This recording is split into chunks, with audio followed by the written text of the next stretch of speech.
أعوذ بالله من الشيطان الرجيم بسم الله الرحمن الرحيم إن المسلمين والمسلمات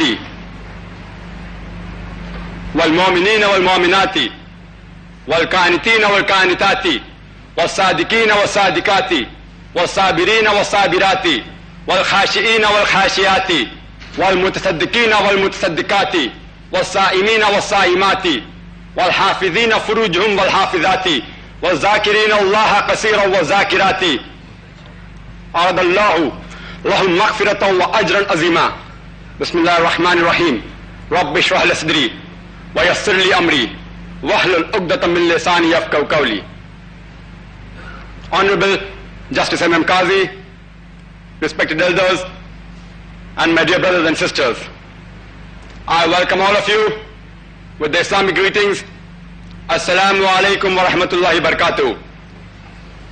Meaning, may peace, blessings, and mercy of Almighty Allah be on all of you. The topic for today's day is the women's rights in Islam, modernizing or outdated. According to the Oxford Dictionary, women's rights are the rights that promote abolition of social and legal equality of women to men. According to the Oxford Dictionary, they are the rights claimed for the women equal to those of men as regards to suffrage, that's the right to vote, as regards to property, etc. Modernizing, according to the Oxford Dictionary, means to make modern, to adapt to modern needs or habits. And according to the Webster's Dictionary, it means to make modern or to give a new character or appearance. Example, to modernize one's ideas. In short, modernizing is a process of updating or opting for the betterment of the present status itself. It is not the present modern status itself. Can we modernize ourselves to master our problems and to realize a new way of life for the whole human race? I am not concerned about the modern ideas, the conclusions and the categorical statements made by scientists and unexperienced armchair experts as how a life should be lived by a woman. I am going to base my conclusions and considerations on truth which can be proved by experience. Experience and unbiased factual holistic analysis are the sure test between the gold of truth and the glitter of theory. We have to check our thinking against reality. Otherwise, many a times our mental process will go astray. Indeed, the great brains of one time believed that the world was flat. If we agree with the women's rights in Islam as portrayed by the Western media, you have no option but to agree that the women's rights in Islam are outdated. The Western talk of women's liberation is actually a disguised form of exploitation of a body, deprivation of honor, and degradation of a soul. The Western society, which speaks of upgrading the status of women in Islam, have actually reduced her status to concubines, to mistresses, to society butterflies, which are mere tools in the hands of sex marketers and pleasure seekers, which are disguised behind the colorful skin of art and culture. Islam's radical revolutionary support gave women their due right and status in the days of the ignorance 1400 years ago. Islam's objective was and continues to be to modernize our thinking, our living, our seeing, our hearing, our feeling, and striving for the woman's upliftment and emancipation in the society. Before I dwell further into the topic, I would like you to make note of a few points. The first point is that approximately 1/5 of the world's population consists of Muslim. There are different Muslim societies. Some may be close to Islam, some may be far away from Islam. The women's rights in Islam should be judged according to the authentic sources and not what individual Muslims do or what the Muslim society does. The authentic sources of Islam are the Quran, which is the word of God, and the authentic Sunnah and the tradition of our beloved Prophet, may peace be upon him. Point number 4. The Quran will never contradict itself, nor will the Sahih Hadith contradict itself. Neither will these two authentic sources contradict each other. Point number 5. Sometimes the scholars differ, and many times these differences can be removed by analyzing the Quran as a whole and not just by quoting one particular verse. Because if one particular verse of the Quran, if it's ambiguous, many times the answer is given somewhere else in the Quran. Some people quote one source and neglect all the other sources. And the last point is, it's the duty of every Muslim, male or female, to seek the pleasure of Allah subhanahu wa ta'ala and to act as his trustee on this world, and not to try and gain fame or to satisfy one's own ego. Islam believes in equality of men and women. Equality does not mean identicality. In Islam, the role of a man and woman, it is complementary. It is not conflicting. It is that of a partnership. It's not contradictory so as to strive for supremacy. Where women's rights in Islam is concerned, I have divided into 6 broad categories. The first are the spiritual rights. Second are the economical rights. Third are the social rights. Fourth are the educational rights. Fifth are the legal rights. And last are the political rights. Let's analyze the spiritual rights of women in Islam. The greatest misconception that the West has about Islam is that they think paradise in Islam is only meant for the male. It is not meant for the female. This misconception can be removed by quoting from Surah Nisa, chapter number 4, verse number 124, which says, وَمَنْ يَعْمَلْ مِنَ الصَّالِحَاتِ مِنْ ذَكَرٍ أَوْ أُنْثَى وَهُوَ مُؤْمِنٌ فَأُولَٰئِكَ يَدْخُلُونَ الْجَنَّةَ وَلَا يَظْلِمُونَ نَقِيرًا. Which means, if any of you do deeds of righteousness, whether it be male or a female, and have faith, they shall surely enter paradise, and not the least injustice shall be done to them. A similar thing is repeated in Surah Nahl, chapter number 16, verse number 97, which says, if any of you perform good deeds, be it a man or a woman, and is a believer, we shall give you good life, and we should reward you for all your good works. Just because in Islam sex is not the criteria to enter paradise, will you call such rights in Islam as modernizing or outdated? Another misconception is that, which the Western media has, that the women have no soul. In fact, it was in the 17th century when the Council of Wise Men, when they gathered at Rome, and they unanimously agreed that the woman had no soul.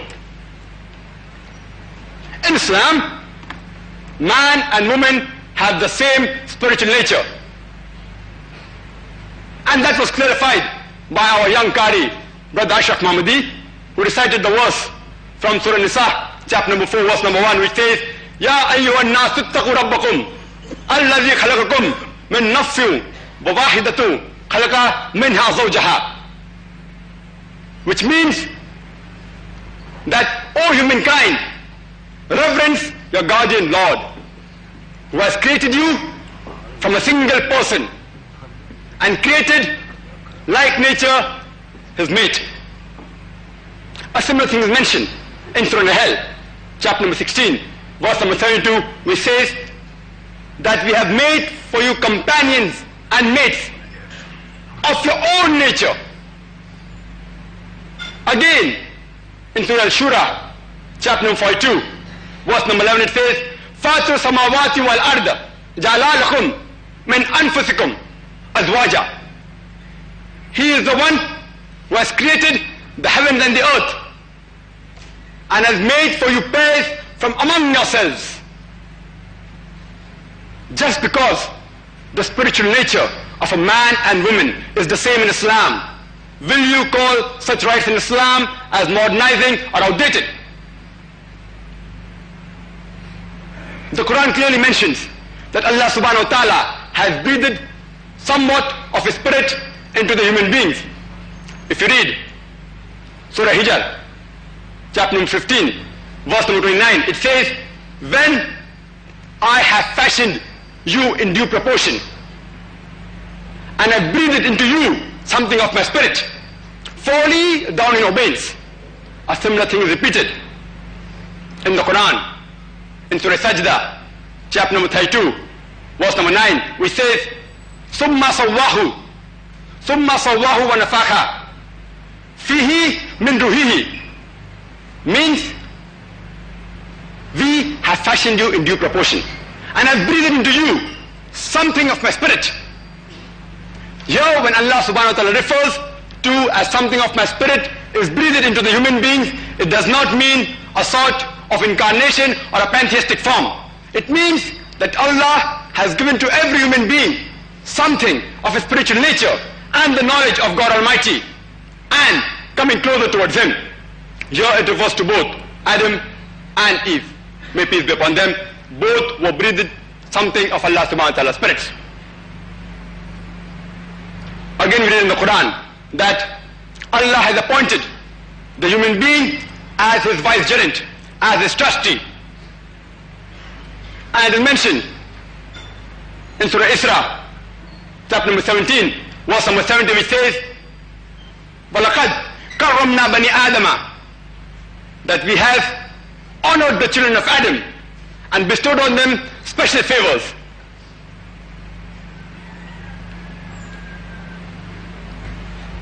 Sorry.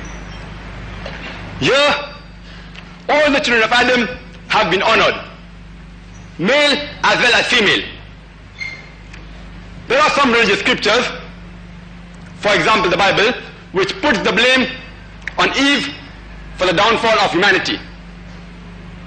In fact, if you read the Quran in Surah Araf, chapter number 7, verse number 19 to 27, Adam and Eve, may peace be upon them, both are addressed more than a dozen of times. Both disobeyed God. Both asked for forgiveness. Both repented and both were forgiven. In the Bible, if you read Genesis chapter number 3, only Eve is held responsible, may peace be upon her, for the downfall of humanity. And according to the doctrine of original sin, because of Eve, may peace be upon her, the whole of humanity is born in sin. If you read the Bible in Genesis chapter number 3, verse number 16, it states that the God of the Bible, it is saying, unto the woman you shall bear in conception, and in sorrow shall you give birth, and your desire shall be of your husband, and he shall rule over you. That means pregnancy and childbirth has been said in the Bible to degrade the woman, and the labor pain is a sort of punishment. In fact, if you read the Quran, pregnancy and childbirth have uplifted the woman. If you read Surah Nisa, chapter number 4, verse number 1, it says, respect the womb that bore you. It's mentioned in Surah Al-Rahman, chapter number 31, verse number 14. It says, وَوَسَيَّرْنَا الْإِنسَانَ بِوَالِدَيْنِ إِحْسَانًا. That we have enjoined on the human beings to be kind to the parents. In travail upon travail did their mother bore them, and in years twain was their weaning. A similar thing is mentioned in Surah Al-Kahf, chapter number 46, verse number 15. It again repeats, وَوَسَيَّرْنَا الْإِنسَانَ بِوَالِدَيْهِ إِحْسَانًا. We have enjoined on the human beings to be kind to his parents, to be kind to the parents. In pain did their mother bore them, and in pain did she give them birth. Pregnancy in the Quran has uplifted the woman, not degraded her. Just because pregnancy has uplifted the woman in Islam, will you call such rights in Islam as modernizing or outdated? The only criteria for judgment in the sight of Allah is taqwa, God consciousness or righteousness. It's mentioned in Surah Hujurat, chapter number 49, verse number 13. O humankind, we have created you from a single pair of male and female, and have divided you into nations and tribes, so that you shall recognize each other, not that you despise each other. And the most honored in the sight of Allah is the one who is the most righteous. Sex, color, caste, wealth has got no criteria in Islam. The only criteria in the sight of Allah, it is taqwa.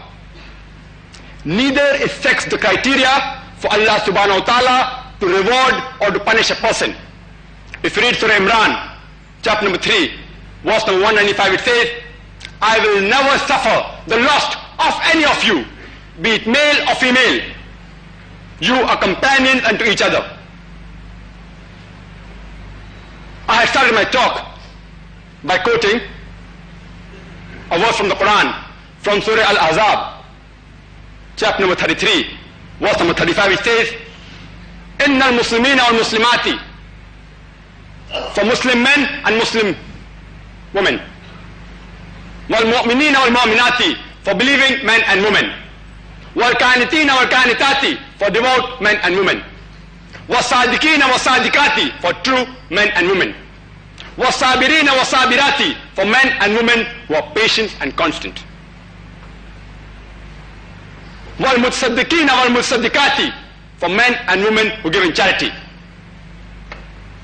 وَالْصَائِمِينَ وَالصَّائِمَاتِ, for men and women who fast and deny themselves, وَالْحَافِظِينَ فُرُوجُهُمْ وَالْحَافِظَاتِ, for men and women who guard their chastity, وَالذَّاكِرِينَ اللَّهَ كَثِيرًا وَالذَّاكِرَاتِ, for men and women who engage much in Allah subhanahu wa ta'ala's praise. And the verse ends by saying, أَعَدَ اللَّهُ لَهُمْ مَغْفِرَةً وَأَجْرًا عَظِيمًا, that for them Allah has prepared forgiveness and ample of reward. This verse indicates that the spiritual duties, the moral duties for the men and women in Islam are the same. Both have to believe, both have to pray, both have to fast, both have to give zakat, etc., etc. But the woman has been given certain concession in Islam. If she is undergoing her menstrual period or pregnancy, she does not have to fast. She can keep those fasts later on when she is more healthy. In fact, during the menstrual period and during the postnatal period, she need not pray also. She has been given the concession, and neither does she have to compensate it later on. Just because the moral duties of the men and women are equal in Islam, will you call such rights in Islam as modernizing or outdated? Let's analyze the economical rights. Islam gave economical rights to the woman 1300 years before the West.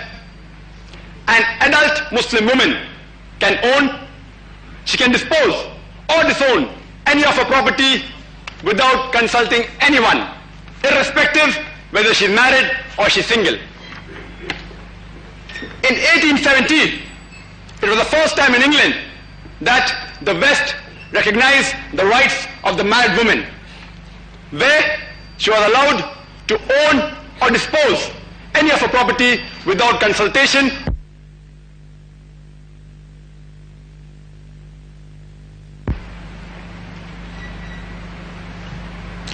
I do agree that the women were given the economical rights 1300 years ago. These are ancient rights, but the question is, are they modernizing or outdated? A woman in Islam, if she wishes to work, she can work. There is no text in the Quran or the authentic hadith which prevents or makes it prohibited for a woman to do any work as long as it is not unlawful, as long as it is within the purview of the Islamic Sharia, as long as she maintains her Islamic dress code. But natural, she cannot take up jobs which exhibit her beauty and body, like for example modeling and film acting and such kind of jobs. Many of the professions and jobs which are prohibited for the woman are also prohibited for the man. For example, serving liquor, for example, working in gambling dens, for example, doing any unethical or dishonest business. All these jobs are prohibited for both men and women. A true Islamic society requires women to take up professions such as doctors. We do require female gynecologists. We do require female nurses. We do require female teachers. But a woman in Islam has got no financial obligations. The financial obligation is laid on the shoulders of the man in the family. Therefore, she need not work for her livelihood. But in genuine cases where there are financial crises in which both the ends don't meet, she has the option of working. Here too, no one can force her to work. She works out of her own absolute free will. Besides the profession I mentioned, she can work in the house and take up tailoring, she can take up embroidery, she can do pottery, she can make baskets, etc. She's also allowed to work in factories and small-scale industries in which has been designed exclusively for the ladies. She can work in places which have got separate sections, gents and ladies, because Islam does not agree with intermingling of the sex. She can also do business, and where it comes to doing transaction, where it involves interaction with a foreign male, with a non-mahram, she should do it through a father or a brother or a husband or a son. And the best example I can give you is of Bibi Khatija, may Allah be pleased with her, who was the wife of our beloved Prophet, may peace be upon him. She was one of the most successful businesswomen of her times. And she did the transaction through her husband, Prophet Muhammad, may peace be upon him. A woman in Islam has been given more financial security as compared to the man. As I told you earlier, the financial obligation is not put on her shoulder. It is put on the shoulders of the man in the family. It's the duty of the father or the brother before she's married, and the duty of the husband or the son after she's married to look after lodging, boarding, clothing, and financial aspects of her. When she gets married, she is on the receiving end. She receives a gift. She receives a dower or a marital gift, which is called as mahr. As is mentioned in the Quran in Surah Nisa, chapter number 4, verse number 4, which says, وَآتُوا النِّسَاءَ فَتُقَاتِهِنَّ نَهْلَةً.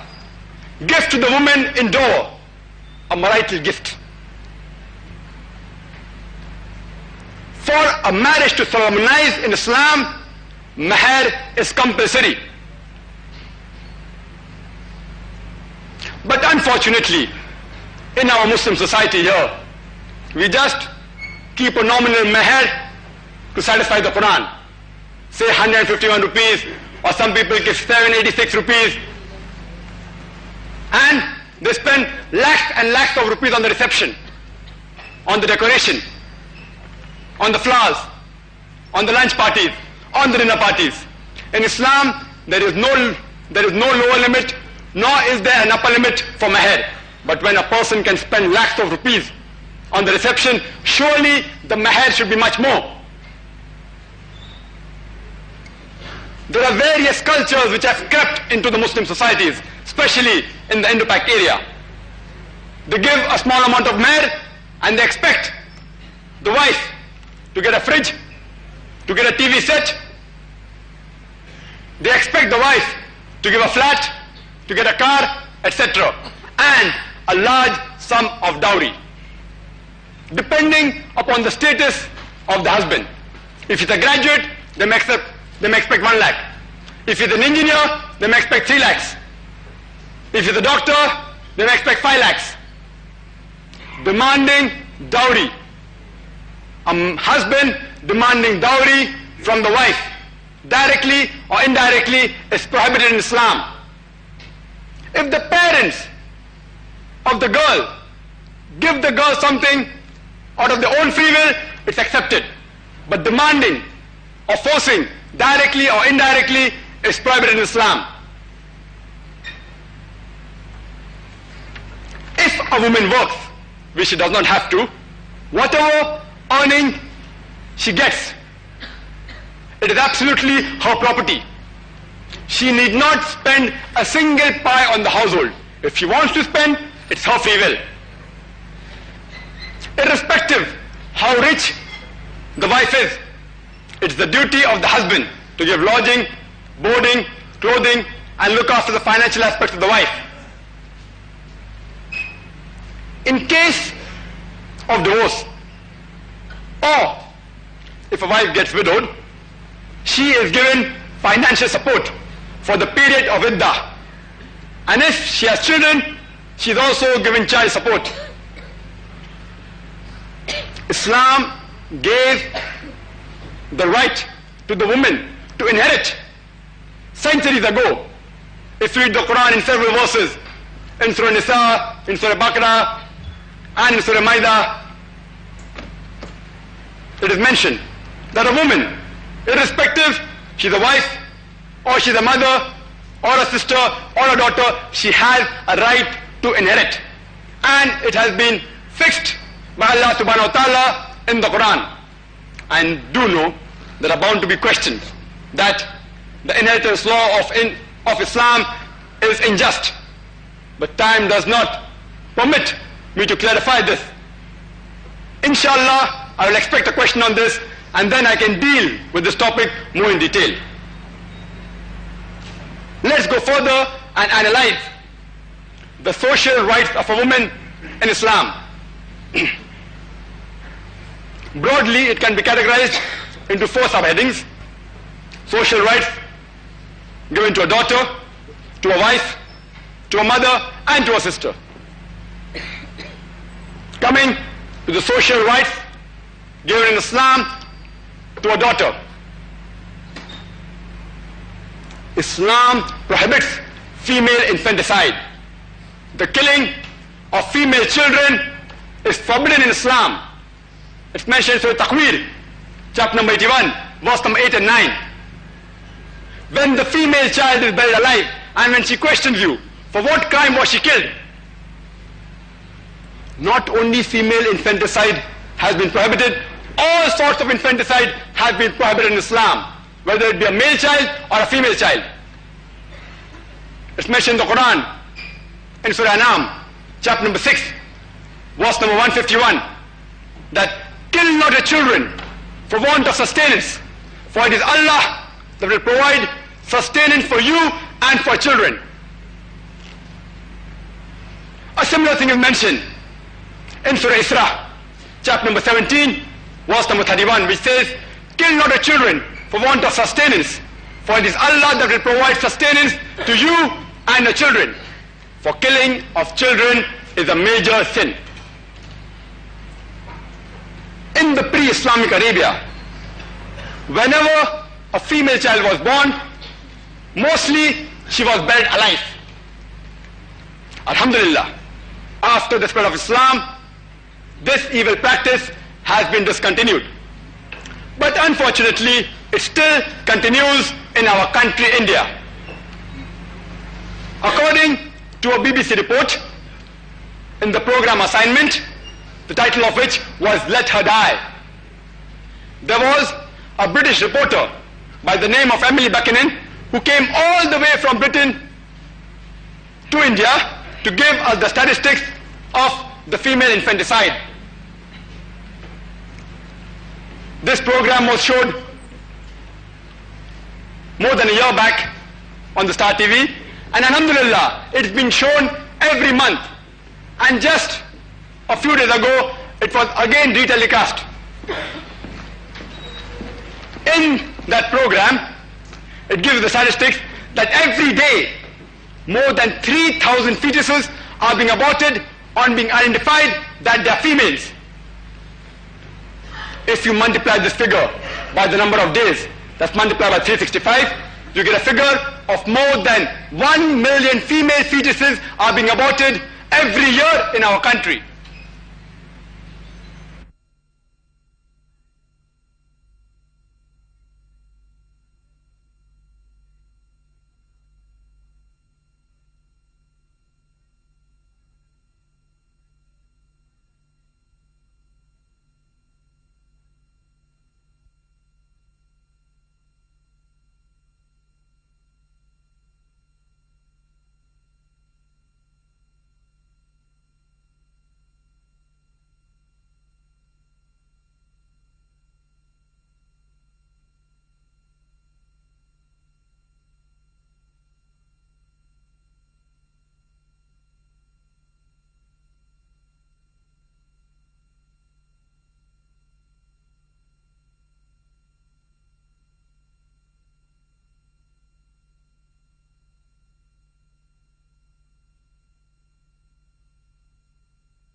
And there are big hoardings and posters in states like Tamil Nadu and Rajasthan which says, spend 500 rupees and save 5 lakh rupees.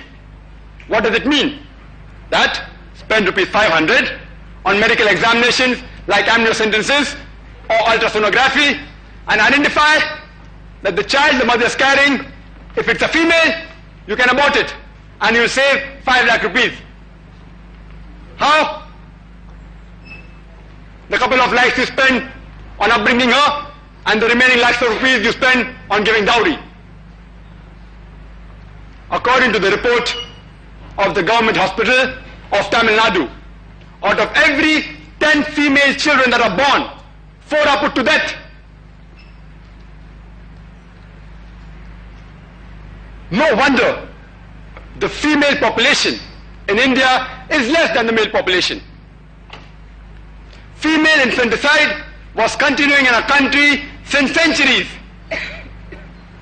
If you analyze the statistics, of the 1901 census, for every 1,000 male, there were 972 females, according to the 1981 statistics and census. It tells you for every 1,000 male, you had 934 females. And the latest statistics of 1991 tells you that for every 1,000 males, you have 927 females. You can analyze that the female ratio is dropping every year. And since science and medicine has advanced, it has helped in this evil practice. Just because Islam tells you that you should not kill any children, whether it be male or female, will you call these rights in Islam as modernizing or outdated? Islam not only prohibits killing of infant children, it also prohibits and it rebukes you on rejoicing on the birth of a male child and you getting saddened on the news of a female child. If you read Surah Nahl, chapter number 16, verse number 58 and 59, it tells you that when news is brought to one of them of a birth of a female child, his face darkens and is filled with inward grief. He hides himself in shame from his people because of the news he has received. Should he let her live in suffering, or should he bury her in dust? Ah, what an evil choice they have. Quran not only prohibits female infanticide, it rebukes at the thought of you rejoicing at the birth of a male child and getting saddened at the birth of a female child. In Islam, a daughter should be brought up correctly. And according to a hadith in Ahmad, the Prophet, may peace be upon him, he said, anyone who brings up two daughters properly, they will be like this to me on the day of judgment. Means will be very close to me on the day of judgment. And there's another hadith which says that anyone who upbrings two daughters properly and takes good care and brings them up with love and affection, they will enter paradise. In Islam, there should be no partiality in upbringing of the daughters of the son. According to a hadith of a beloved Prophet, it said that in the presence of the Prophet, once a man kissed his son and placed him on his lap, but did not do the same to his daughter. The Prophet immediately objected and said that you are unjust. You should have even kissed your daughter and placed her on the other lap. Prophet Muhammad, may peace be upon him, he did not only speak about justice, he also practiced it. Let's analyze the rights of a wife in Islam. All the previous civilizations, they have considered the woman to be an instrument of the devil. The Quran refers to the woman as Muhsana, that is a fortress against the devil. And if a woman who's good marries a man, she prevents him from going on the wrong path and keeps him on the Sirat al-Mustaqim, that's the correct path. There's a hadith in which Prophet Muhammad, may peace be upon him, he said that there is no monasticism in Islam. And again, according to Sahih Bukhari, volume number 7, chapter number 3, hadith number 4, it says that the Prophet ordained the young men, all those who have the means to marry, they should marry, for it will help them to lower the gaze and guard their modesty. There is another hadith related by Anas, in which the Prophet said, anyone who marries completes half his deen. Once somebody asked me that, does it imply that if I marry twice, I'll be completing my full deen? The person misunderstood the message of the Prophet. When the Prophet said that when you marry, you complete half your deen, it means that when you marry, it shields you from promiscuity. It shields you from fornication. It shields you from homosexuality, which lead to half the sin in this world. Only when you marry do you have opportunity to become a husband or a wife.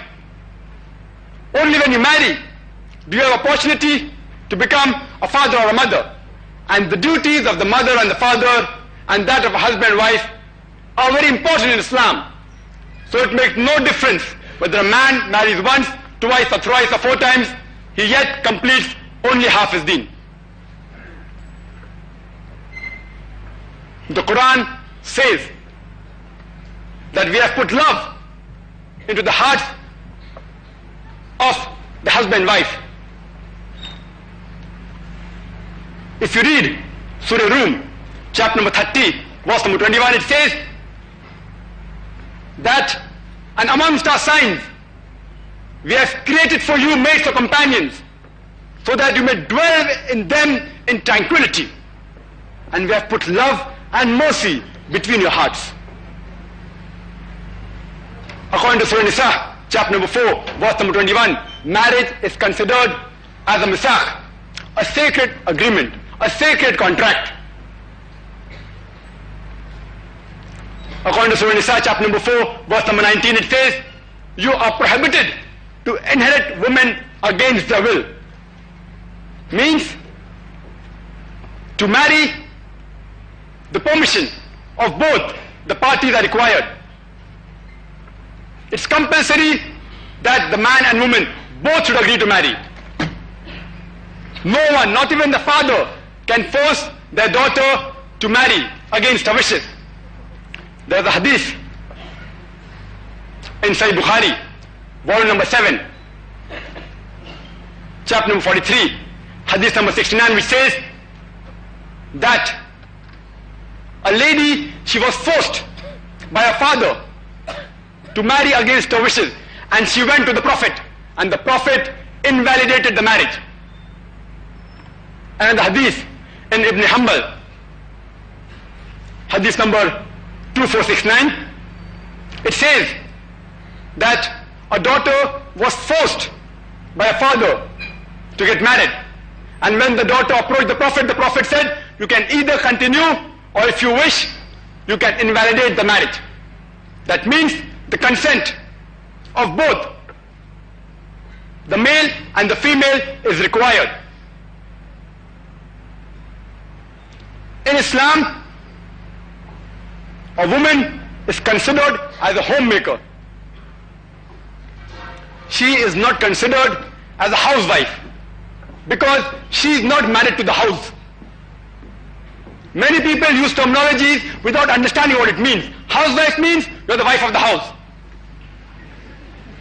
So I believe from now onwards, the sisters would prefer calling themselves homemakers than housewives, if they occupied more in the home.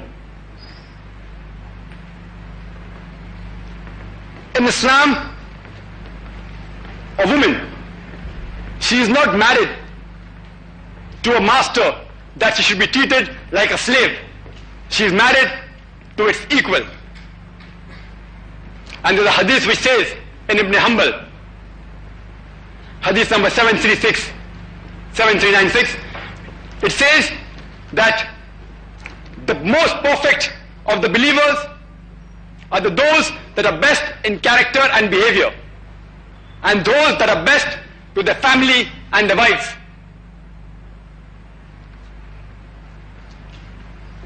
Islam gives equal rights to the man and woman, and as mentioned by the Honorable Justice M.M. Qazi, that Quran clearly mentions that men and women, husband and wife, have equal rights in all aspects except leadership in the family. It's mentioned in the Quran in Surah Baqarah, chapter number 2, verse number 228, it says that the woman has been given rights similar to as against them on equitable terms, but the men have a degree higher. And I perfectly agree with Justice M.M. Qazi when he said that most of the Muslims have misunderstood this verse when it says a men have a degree higher. As I said, we should analyze the Quran as a whole. And it's mentioned in Surah Nisa, chapter number 4, verse number 34, which says, Al-Rijalu Qawwamuna ala Nisa,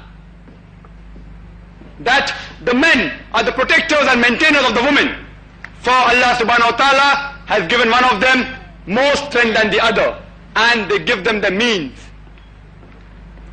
People say the word Qawwam means 1 degree higher in superiority. But actually the word Qawwam comes from the root word Iqama. Iqama means, for example, when you give the Iqama before prayers, you stand up. So Iqama means to stand up. So the word Qawwam means 1 degree higher in responsibility, not 1 degree higher in superiority. Even if you read the commentary of Ibn Qasir, he says that the word Qawwam means 1 degree higher in responsibility, not 1 degree higher in superiority. And this responsibility should be carried out by mutual consent of both husband and wife. It's mentioned in Surah Baqarah, chapter number 2, verse number 187, which says, Hunna libasul lakum wa antum libasul lahunna, which means your wives are your garments and you are their garments. What's the objective of garments? It's used to conceal and to beautify. The husband and wife should conceal each other's faults and they should beautify each other. It's a relationship of hands and gloves. The Quran mentions that even if you don't like your wife, you should treat her kindly. It's mentioned in Surah Nisa, chapter number 4, verse number 19, that treat your wives on a footing of equity and kindness even if you dislike her. For you may be disliking a thing for which Allah has made good for you. Even if you dislike your wife, you have to treat her kindly and with equity. Just because the rights of a wife are equal to those of the husband in Islam, will you call such rights in Islam as modernizing or outdated? Let's analyze the rights of a mother.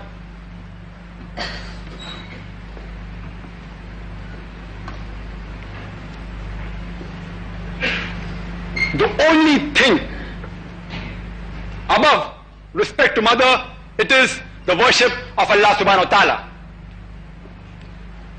It's mentioned in chapter number 17, verse number 28 and 29. It says that Allah has ordained for you,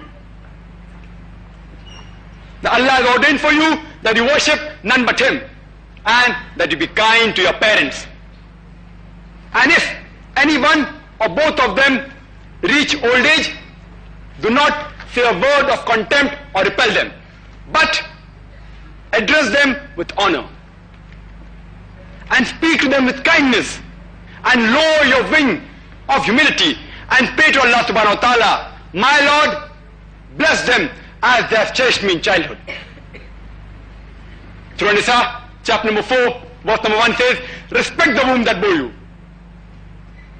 Surah Anam, chapter number 6, verse number 151 says, وَبِالْ وَالِدَيْهِ, that you have to be kind to your parents.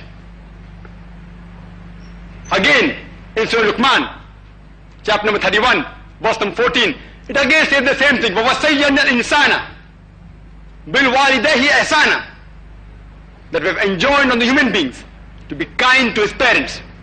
In travail upon travail did the mother bore them, and in years to end were they weaning. A similar thing is repeated again in Surah Al-Kahf, chapter number 46, verse number 15. Again the same thing. وَوَصَّيَّنَا الْإِنسَانَ بِوَالِدِهِ إِحْسَانًا, that we have enjoined on the human beings to be kind to his parents. In pain did the mother bore them, and in pain did she give them birth. According to a hadith related in Ahmad as well as in Ibn Majah, it says paradise lies at the feet of the mother. That does not mean that if my mother is walking on the road and if she steps on muck and filth, that thing becomes paradise. It means that after you fulfill your basic duties, if you respect your mother, if you're kind to your mother, if you're honorable to your mother, you will inshallah enter paradise. And the hadith related in Sahih Bukhari in volume 8, chapter number 2, hadith number 2, as well as in Sahih Muslim, it says that a man asked the Prophet, who requires the maximum love and respect and my companionship in this world? The Prophet replied, your mother. Who is next? Your mother. Who is next? Your mother. The man asked for the fourth time, who is next? The Prophet replied, your father. 75% of the love and respect goes to the father. Goes to the mother. And 25% of the love and respect goes to the father. 3/4 of the better part of the love and respect goes to the mother. 1/4 of the remaining part of the love and respect goes to the father. In short, the gold medal goes to the mother, the silver medal goes to the mother, the bronze medal goes to the mother, and the father maybe gets a consolation prize.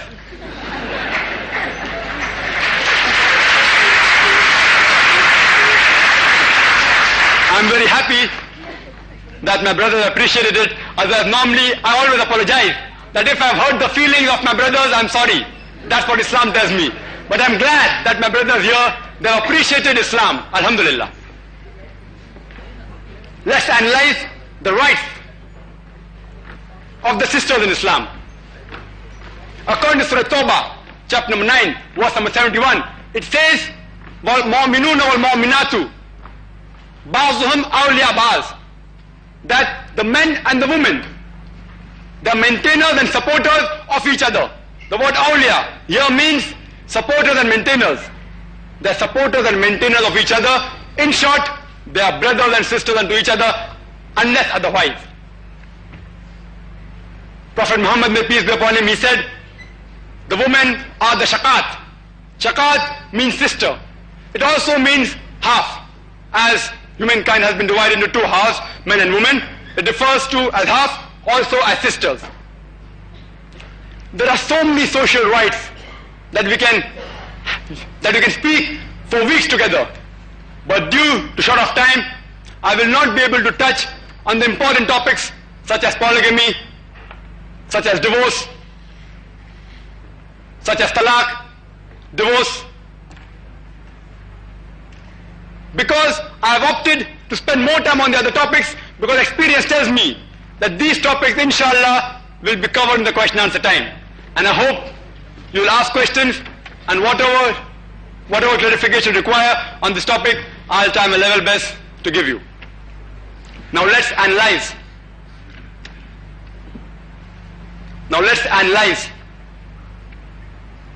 The educational rights given to the women in Islam.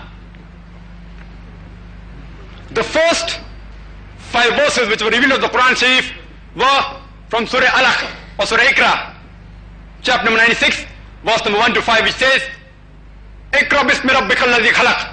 Read, recite or proclaim in the name of thy Lord. Khalaqa al-insana min alaq, who has created the human beings from a congealed clot of blood, a leech-like substance. Iqra rabbuka al-akram. Read, thy Lord is most bountiful. Alladhi alama bil kalam, who has taught the use of the pen. Allama al-insana ma lam ya'lam, who has taught the human beings that which he knew not. The first guidance given in the Quran Sharif to the humankind was not to pray, was not to fast, was not to give charity, it was read. Islam pays utmost importance to education. The Prophet ordained the parents, the father and the mother, to see to it that they gave religious education to their daughters. And after a lady married, it was the duty of the husband to provide her with the religious education. if he couldn't do it himself, and if she wanted, he should allow her to go somewhere else to acquire the education. According to Sahih Bukhari, the women were very enthusiastic to acquire knowledge, and they once told the Prophet, "You are usually surrounded by men. Why don't you give us one particular day so that we too can ask you questions?" And the Prophet agreed. Besides he himself going, he sent many other of his Sahabas to the women to give them education. Imagine 1400 years ago, when the women were ill-treated and were only used as chattels, leave aside being educated, Islam asked the women to be educated. We have examples of several Muslim women who are scholars. And the best example I can give you is of Bibi Aisha, may Allah be pleased with her, who was the daughter of Hazrat Abu Bakr, the first Khalifa of Islam, may Allah be pleased with him, and the wife of our beloved Prophet Muhammad, may peace be upon him. She gave guidance even to the Sahabas and to the Khalifas. One of her famous students, Urwa ibn Zubair, she said that I have not seen a greater scholar than Aisha in the field of learning of the Quran, in obligatory duties, in lawful and unlawful matters, in literature and poetry, in Arab history. She was not only expert in the religious field, she had profound knowledge of medicine. Whenever the foreign delegates came to the Prophet and discussed, she used to memorize the remedies. She was well versed in the field of maths, and many times the companions came to her to ask problems of mirath, that is inheritance, and how much share should be given to the each individual. She is said to have guided all the 4 Khalifas, including the companions, and she also gave guidance many a time to Abu Huraira, may Allah be pleased with him. And she herself has narrated 2,210 hadiths. According to Abu Musa, who was a famous jurist, he said that whenever we companions had lack of knowledge on a matter, we went to Hazrat Aisha, may Allah be pleased with her, and definitely she had knowledge about it. She said to have taught more than 88 scholars. In short, she was a scholar of the scholars. There are several examples. Even of Safiya, may Allah be pleased with her, was the wife of the Prophet, who was an expert in fiqh, Islamic jurisprudence. And according to Imam al-Nawawi, she was the most intellectual woman of that time. Another example is Salma, may Allah be pleased with her, was the wife of the beloved Prophet. According to Ibn Hajar, she has taught 32 different scholars. There are several examples. Fatima bint Qais, she said to have a discussion on fiqh for a full day with Hazrat Aisha and Hazrat Umar, may Allah be pleased with them both, and still they could not prove her wrong. According to Imam al-Nawawi, she migrated in the early days and she had profound knowledge. Other examples like Salim, who was the mother of Anas, she is said to be very well versed in the field of dawah. Other examples are Sayyidah Nafisa, who was a granddaughter of Hassan, and she is also said to have taught Imam Shafi, who was the founder of one of the schools of thought. There are several examples. Even al-Darda was the wife of Abu al-Darda. She is said to be an expert in science. And even Imam Bukhari has said that she was an expert in her field. You can give several examples. At a time when the women were ill-treated, at a time when women were buried alive when they were born, at that time Islam had women scholars in the field of medicine, in the field of science, in the field of religion. Because Islam tells that every woman should be educated. Will you call such women's rights in Islam as modernizing or outdated? Let's discuss the legal rights given to a woman in Islam. According to the Islamic law, men and women are equal. The Sharia protects the life and property of a man and woman both. If a man murders a woman, he too will receive the Hajj punishment, that's capital punishment of Qisas, according to Surah Baqarah chapter number 2, verse number 178 and 179. He too shall be killed. Likewise, if a woman murders, she too will be killed, according to the Islamic law of Qisas. Men and women, irrespective the injury be of the eye, of the nose, of the ear, of the body, both receive equal punishment. And if the guardian of the murderer, even if it be a woman, if she says that forgive the murderer and she accepts the that's compensation, her opinion cannot be rejected. They have to accept it. And if there is different opinion between the relatives of the person who is murdered, and some say that the murderer should be killed, and some say that he should be forgiven and the should be accepted, people should prevent the relatives from killing that murderer. And irrespective whether the witness or the opinion is given by man or woman, it has same weight. According to Surah Al-Ma'idah, chapter number 5, verse number 38, it says, as to the thief, whether he be man or a woman, cut off his or her hand as a punishment for his crime, an example from Allah subhanahu wa ta'ala. Means if a person robs, irrespective whether he is a man or a woman, his or her hand should be chopped. The punishment is the same. According to Surah Nur, chapter number 24, verse number 2, it says, if any commits fornication, be it a man or a woman, flog them with 100 stripes. The punishment for fornication in Islam, irrespective whether it's a man or a woman, it's the same, flogging with 100 stripes. The punishment for men and women is the same in Islam. In Islam, a woman is allowed to give witness. Imagine, Islam gave right to a woman to be a witness 14 centuries ago. Even now, in as late as 1980, the Jewish rabbi, they were considering that whether the woman should be given a right to act as a witness or not.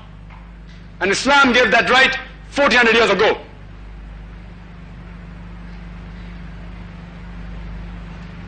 According to Surah Nur, chapter number 24, verse number 4, it is said that if any of you put a charge against the chastity of a woman, produce 4 witnesses.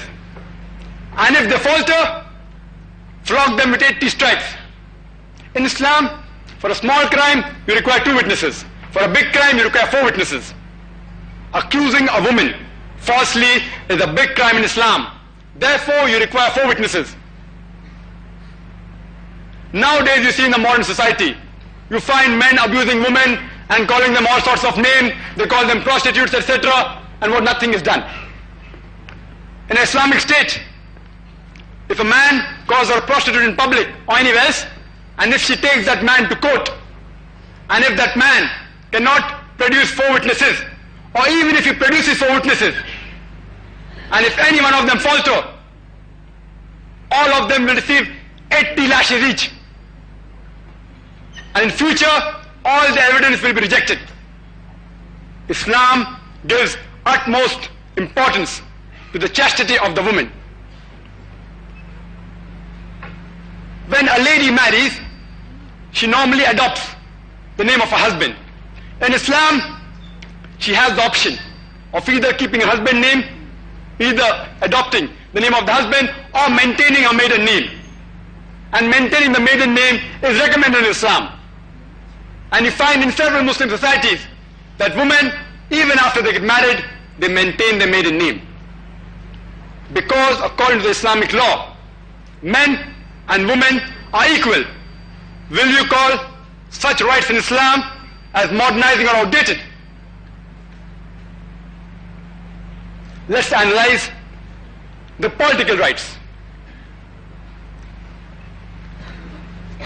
According to Surah Tawbah, chapter number 9, verse number 71, which I quoted earlier, which says, وَالْمُؤْمِنُونَ وَالْمُؤْمِنَاتُ بَعْضُهُمْ أَوْلِيَاءُ بَعْضٍ, which says the men and the women, they are supporters of each other. Supporters not only socially, even politically. Politically, the men and women should support each other. Islam gives women the right to vote.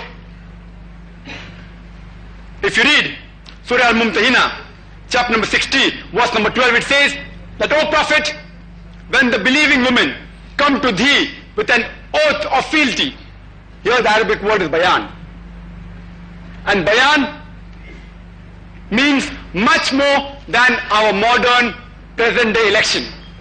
Because Prophet Muhammad, may peace be upon him, he was not only the messenger of Allah, but he was also the head of the state.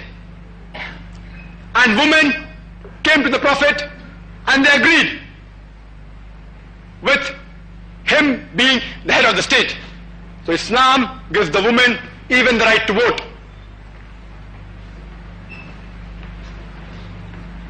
Women can even take part in lawmaking.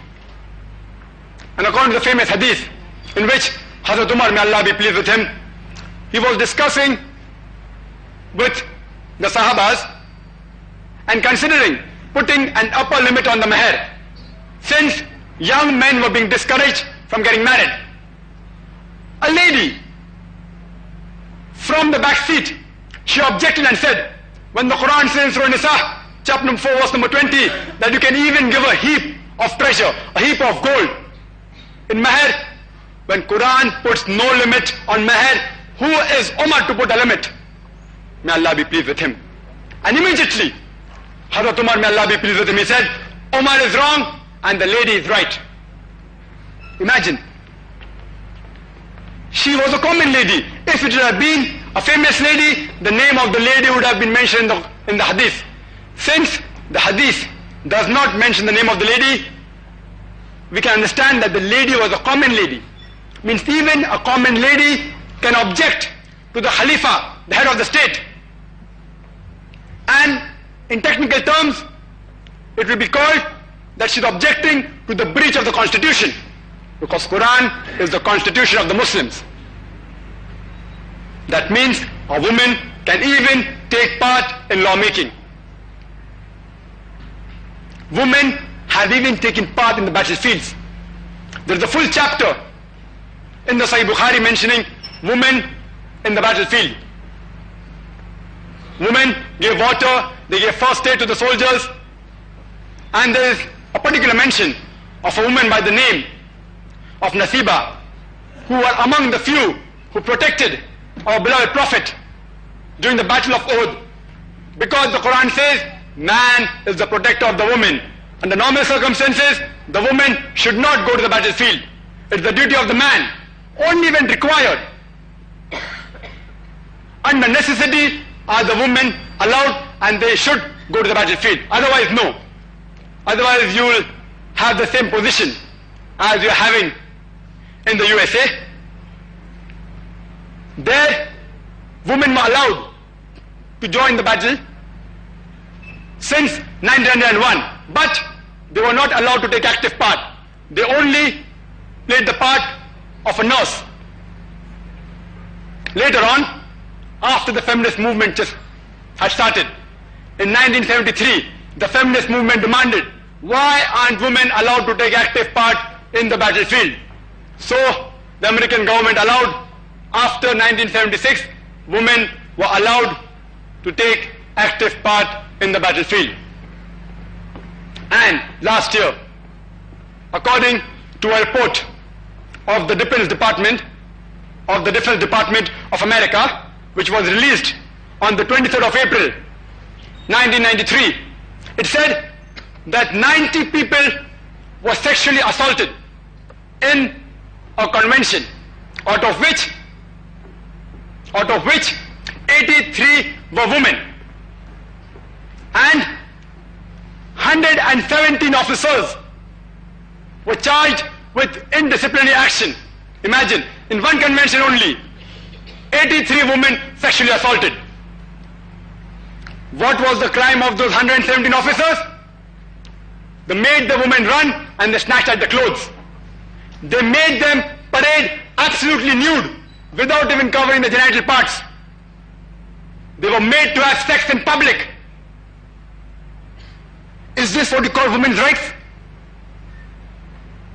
If you think that this is what is women's right, then you can keep your rights to yourselves.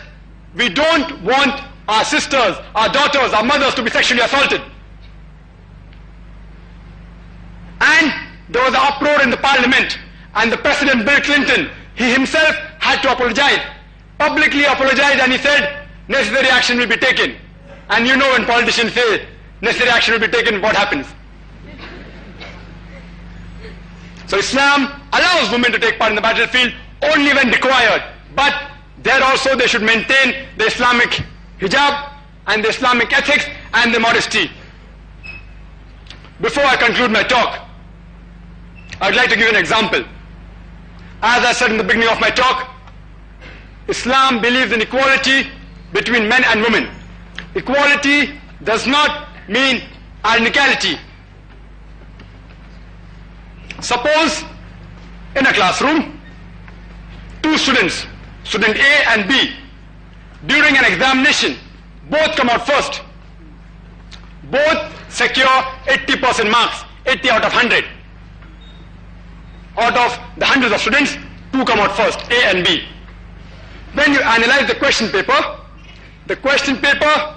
has 10 different questions, each carrying 10 marks. In question 1, student A got 9 out of 10, and student B got 7 out of 10. So in question 1, student A was higher than student B. In question 2, student A got 7 out of 10, and student B got 9 out of 10. Student B was higher than student A in question number 2. In question 3, both of them got 8 out of 10, both were equal.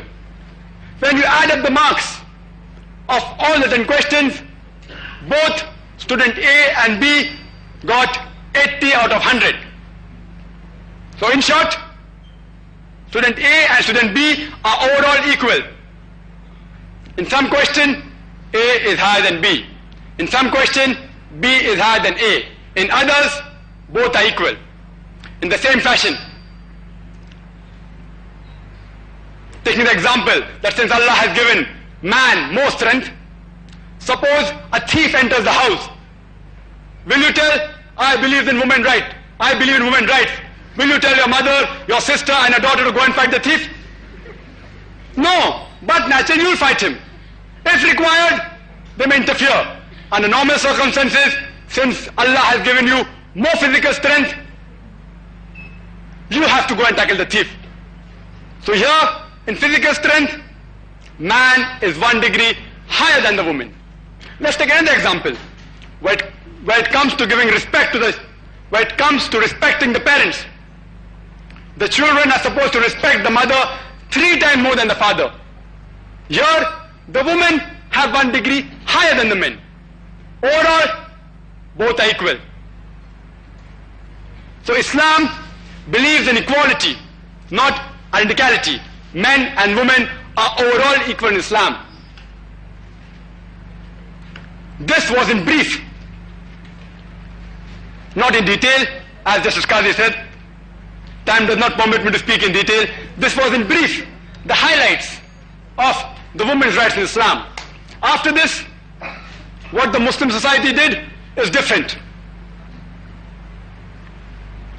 Many of the Muslim societies did not give the women their rights, and they deviated away from the Quran and the Sunnah. the Western society is largely responsible for this. Because of the Western societies, many Muslim societies have become overprotective, overprecautious, and have gone to one extreme and deviated away from the Quran and the Sunnah. On the other extreme, some of the Muslim societies agreed with the Western culture and followed their culture. I want to tell the Western society that if you analyze the women's rights in Islam according to the Quran and the Sunnah, you will realize it's modernizing and not outdated. Lastly, I would like to thank those people who have helped and supported me. If there is any one person who requires credit for me being here, it's my beloved mother, Mrs. Zakir Naik. It was because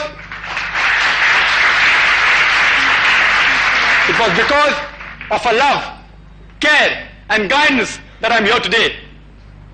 I'll be doing injustice if I did not include the name of my father, Dr. Zakir Naik, as well as my other family members, especially my brother, Dr. Muhammad Naik, and last but not the least, my wife, who has encouraged me since the last 1.25 years since we have been married, and thus I've been able to strive harder in this field.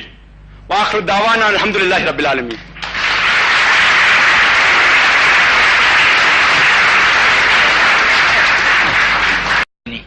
Assalamu alaikum. My name is Sabah and I am a student.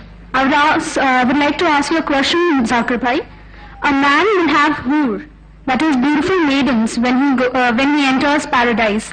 What will a woman get when she enters paradise?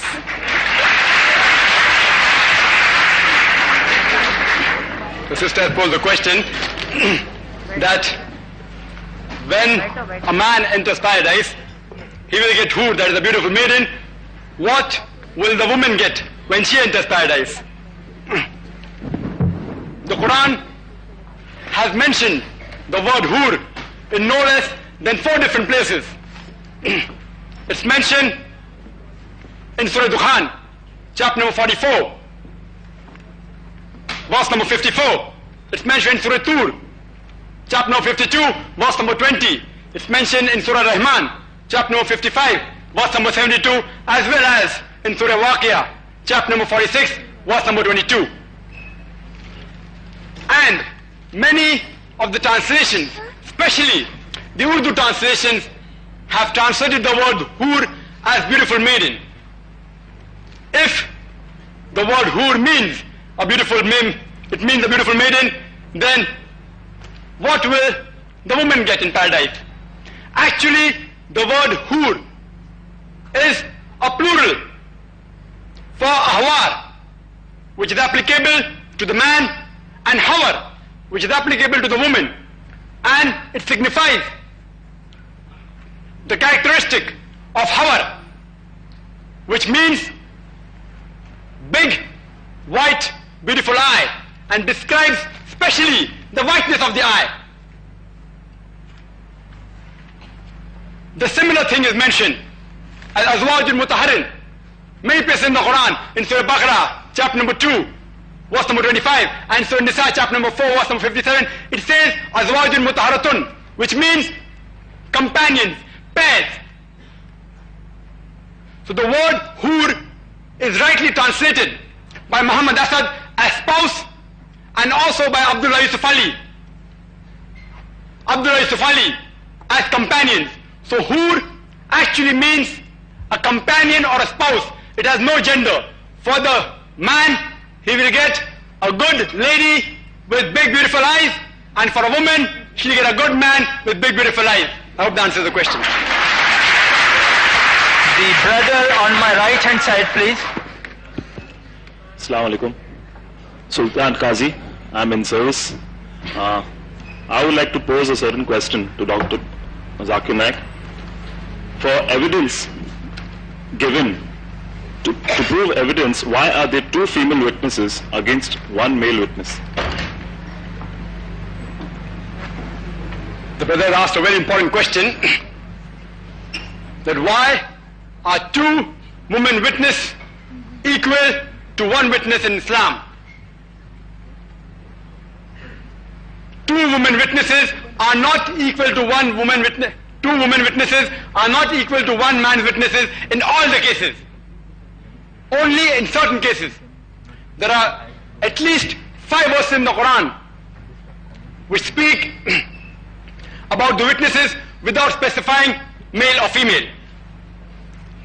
In one place, there is an indication in which 2 women witnesses is equal to 1 witness of man, and that's in Surah Baqarah, chapter number 2, verse number 282, which happens to be the longest verse of the Quran. It says that when you involve in financial transaction in which future obligations are there, reduce them in writing and take 2 witnesses among the men. If you can't find 2 men witnesses, take 1 man and 2 women, so that if one of them gets confused, the other will remind her. This verse of the Quran, Surah Baqarah, chapter number 2, verse number 282, only deals with financial aspects. Only in financial aspects it is said that take 2 men as witnesses, preferable. Only if you can't find 2 men as witnesses, take 1 man and 2 women. Let me give you an example for a better understanding. Suppose a person wants to undergo a surgery. He wants to undergo an operation, but naturally he would prefer taking the advice of 2 qualified surgeons. If he cannot find 2 qualified surgeons, he would take the advice of 1 qualified surgeon at least, backed with 2 normal general practitioners who have got a normal MBBS degree. Because a surgeon is more qualified in the field of surgery as compared to a plain MBBS doctor. In the same fashion, since the responsibility of the financial aspects has been laid on the shoulders of the man in Islam, he is more well versed in finance as compared to the woman. That's why the best option for witnesses in financial transactions is 2 men. If you can't find 2 men, then 1 man and 2 women. Again, if you read in Surah Maida, chapter number 5, verse number 106, it says that when anyone writes a will of inheritance, take 2 men as witnesses. Again, dealing with financial transaction, men are preferred. Some of the jurists say that even while giving witnesses, in cases of murder, the feminine nature may obstruct her and she may get scared in cases of murder. That's why even in cases of murders, 2 women witnesses are equal to 1 witness of man. Only under these 2 conditions of finance and cases of murder are 2 women witnesses equal to 1. Some of the scholars say no. Islam says, one place in Surah Baqarah chapter 2, verse number 282, that 2 women equal to 1 man, therefore under all circumstances 2 women is always equal to 1 man. Let's analyze. As I said, let's analyze the Quran as a whole. If you read the Quran in Surah Nur, chapter number 24, verse number 6, it states that if any of you put a charge against your spouse, and if they have no evidence, their solitary evidence is sufficient. Means if a husband wants to put a charge against the wife, or the wife has to put a charge against the husband, if they have got no witnesses, their solitary evidence is sufficient. This verse clearly indicates that 1 woman witness is equal to 1 witness of man. There are several cases which the jurists agree that even in cases of sighting of moon, 1 woman witness is sufficient.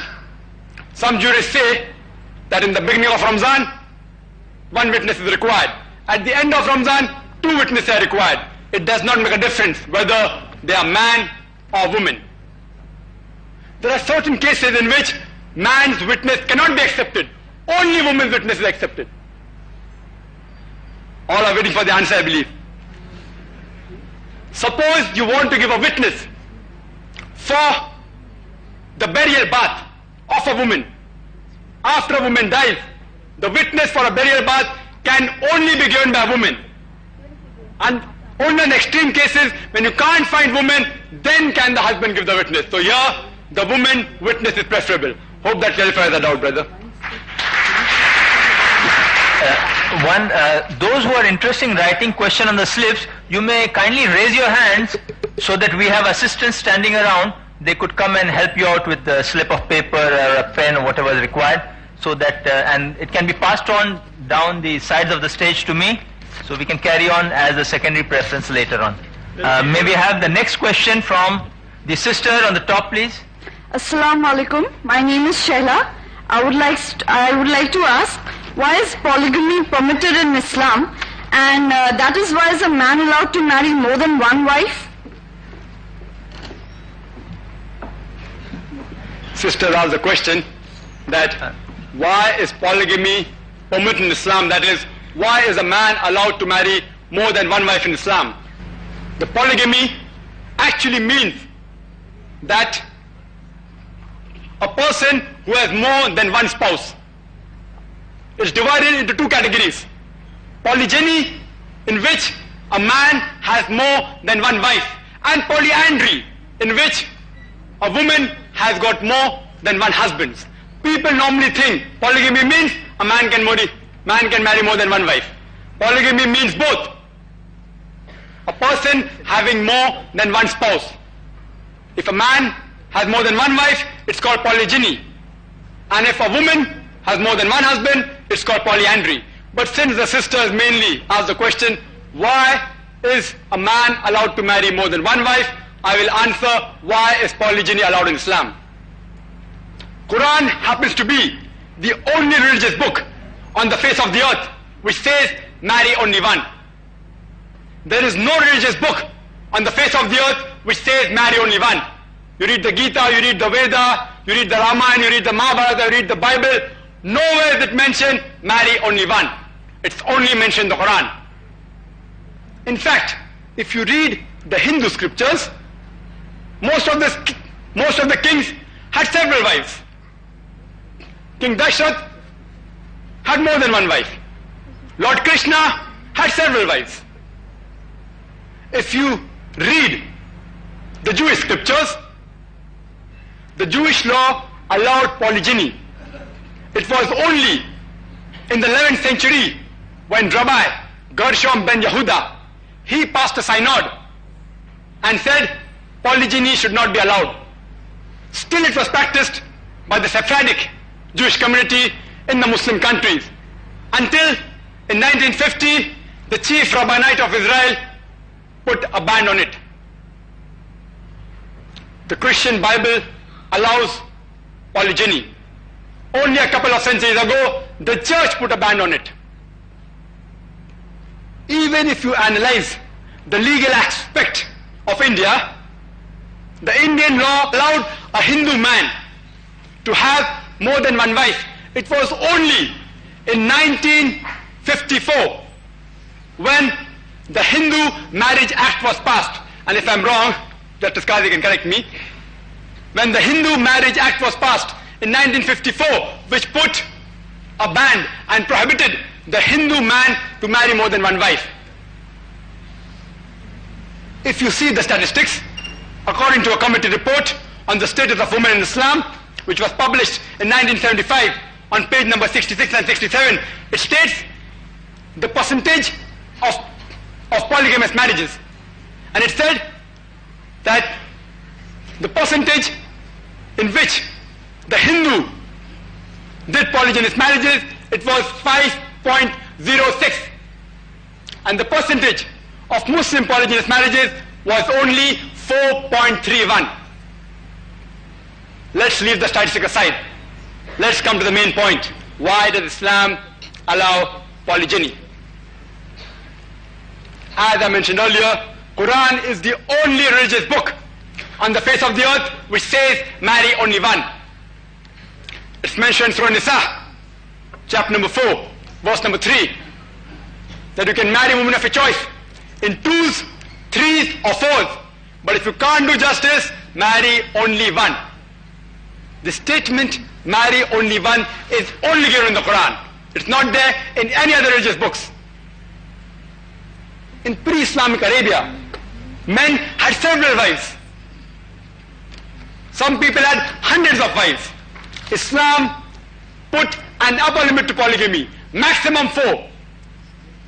And you can have more than one wife only on the condition that you can do equal justice between the two, or between the 3 or 4. Otherwise, only one. And the same surah, Surah Nisa, chapter number 4, verse number 129 says that it is very difficult for a man to be just between his wives. So polygamy is an exception, it is not the rule. Many people think that Islam says you should compulsory marry more than one wife. There are 5 categories of do's and don'ts in Islam. First category is compulsory, which is fard. The second category is recommended or encouraged. The third category is the permissible category. The fourth category is the discouraged category. And the last is prohibited or forbidden. Polygyny falls in the middle category of permissible. There is no statement in any hadith on the Quran which says that if a man marries more than one wife, he is a better Muslim than a person who marries only one wife.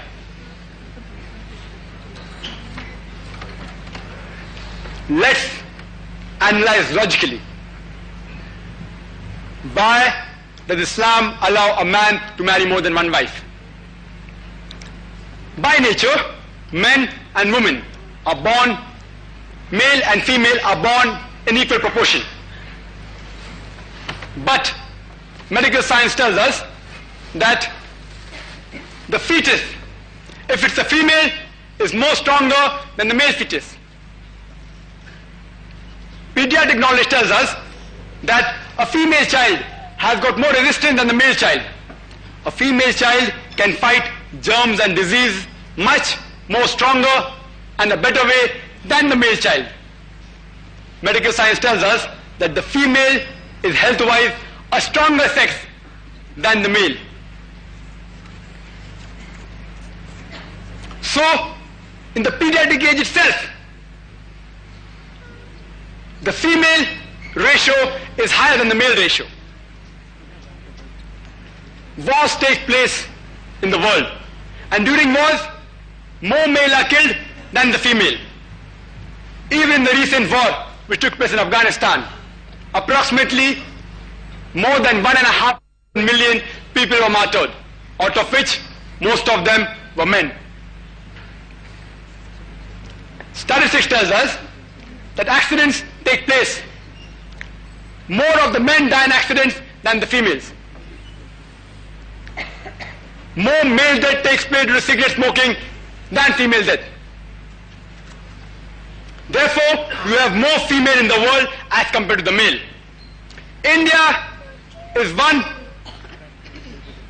of the countries, besides a few of the Asian countries and Africa, in which the female population is more than the male population. And the reason I've given you, because more than 1 million fetuses are, female fetuses are being aborted every year. And because of the high rate of infanticide, female infanticide, that's the reason that female are less than the male. Otherwise, you stop this evil practice and within a few decades you'll have that the male population will become much less than the female population. In New York alone, there are 1 million females more than male. In USA alone, there are 7.8 million females more than male. And out of the male population of New York, 1/3 are gay. They are sodomites. That means they can't find female partners. And there are more than 25 million gays in America. In Britain alone, there are more than 4 million females more than male. In Germany alone, there are 5 million females more than male. In Russia alone, there are 7 million females more than male. And God knows how many million females are there more than the male in this whole world. If suppose my sister happens to live in America And suppose the market is saturated. Every man has found a female partner for himself. Still, there will be more than 30 million female in USA alone who will not be able to find husbands. And suppose my sister who is living in America happens to be amongst the unfortunate ladies who has not found a partner yet. The only option remaining for her is that she either marries the husband, she marries the man who already has a wife, or she becomes public property. There is no third option. And believe me, I've posed this question to hundreds of non-Muslims, and everyone opted for the first. No one so far has opted for the second. But there are some people who are smart and he said that I would prefer my sister remaining a virgin.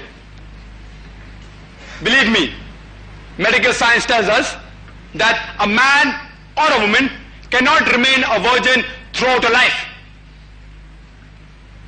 She cannot remain a virgin throughout her life without indulging in illicit sex or sexual perversions, because daily sex hormones are being liberated in the body.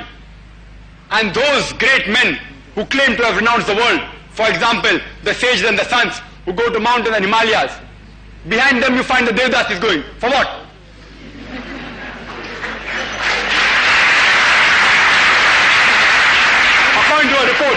According to a report, out of the priests and the nuns of the Church of England, the majority indulge in fornication and homosexuality. There is no option, there is no third option. The only option is that you marry a husband who already has a wife, or you become public property. Thank you. In continuation of that question, we have got a question on the slip. Can you enumerate the various conditions in which polygamy is permitted? This is from Sister Samina. Can you enumerate the various conditions in which polygamy is permitted? The sister has a question that can you enumerate the various conditions in which polygyny is permitted? The only condition which allows a man to marry more than one wife is that he should do justice between the two wives. If he can do justice between the 2 or 3 or 4 wives that he has, he is allowed to take more than one wife. If he can't do justice, he should suffice with only one wife. But there are several conditions in which it is more advisable for a man to take more than one wife. One of the examples I gave is because of the surplus women which can't find husbands. Islam has allowed polygyny to protect the modesty of the woman.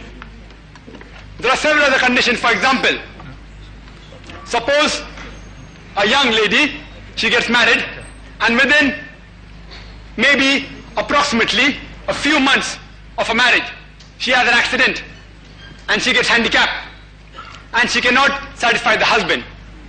The only option for the husband is that he either keeps his first wife with a handicap and takes another wife, or he divorces the first wife and marries a new wife.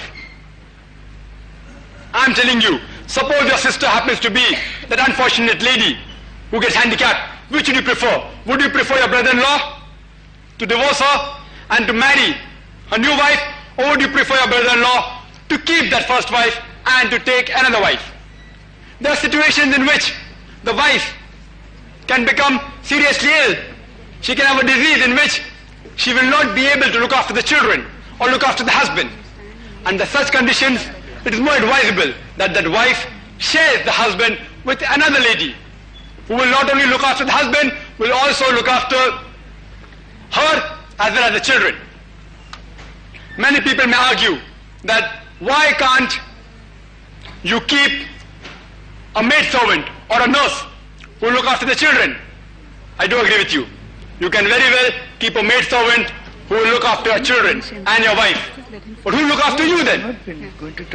Very soon that maidservant will start looking after you also. So the best option is that you keep your first wife and take another wife and treat both of them equally. There can be conditions such as after several years of marriage, you have got no children. And maybe both the husband and wife, they yearn for a child. The wife can very well give permission to the husband to marry another wife, and they can have more children. Some people may argue that why don't you adopt a child? Islam does not allow adoption, for which there are several reasons. I won't go into that. The only option remaining here is that he either divorces the first wife and takes another wife if he wants children, or he keeps the first wife and takes another wife and treats both of them equally. I hope these are sufficient reasons. The next question from the brother on the left. My name is Ilyas, and I'm a student. The question is, can a woman become the head of the state? A bit louder, please. Can the woman become the head of the state? The brother asked the question, can a woman become the head of a state? There is no text in the Quran which I know which states that a woman cannot become a head of a state. But there are several hadiths. For example, one hadith says that the people who have the leader as a woman will not succeed. Some of the scholars say that this only refers to a particular time in which this hadith was related, especially at the time when Persia had the leader as a queen. The other scholars say no, it refers to all the times. Let's analyze whether it is advisable for a woman to be a head of a state or not. If a woman is head of a state in an Islamic country, she may have to lead the congregational prayers. And if a woman leads the congregational prayers, in Islam we adopt several postures like qiyam, ruku, sujood, standing, bowing and prostration. If a lady is doing that in front of a gents congregation, I'm surely it will cause disturbances in the prayers. If she happens to be head of a state of a modern society like the one we have today, many a times the head of a state has to have meetings with other heads of state which are usually gents, and many a times they have closed door meetings in which no one else is allowed. And if a woman has a closed door meeting with another gent, Islam does not permit her to do that. Islam does not permit a woman to be alone with a mahram, with a foreign male in closed doors. Islam does not permit intermingling of sexes. The head of the state many times receives over publicity by video shooting and by photography, and many times it involves in close proximity with the other heads of states and with other gentlemen. Therefore you can see photographs of the heads of state. If it's a lady, may it be Margaret Thatcher or anyone else, you find a photograph shaking hands with many men. Islam does not allow such free intermingling of sexes. The head of the state requires that it should meet the common man. A lady, if she's the head of the state, it will be difficult for her to meet the common man and try and solve her problems. And science tells us that a woman, during a menstrual period, she undergoes certain behavioral, mental and psychological changes due to the release of the sex hormone estrogen.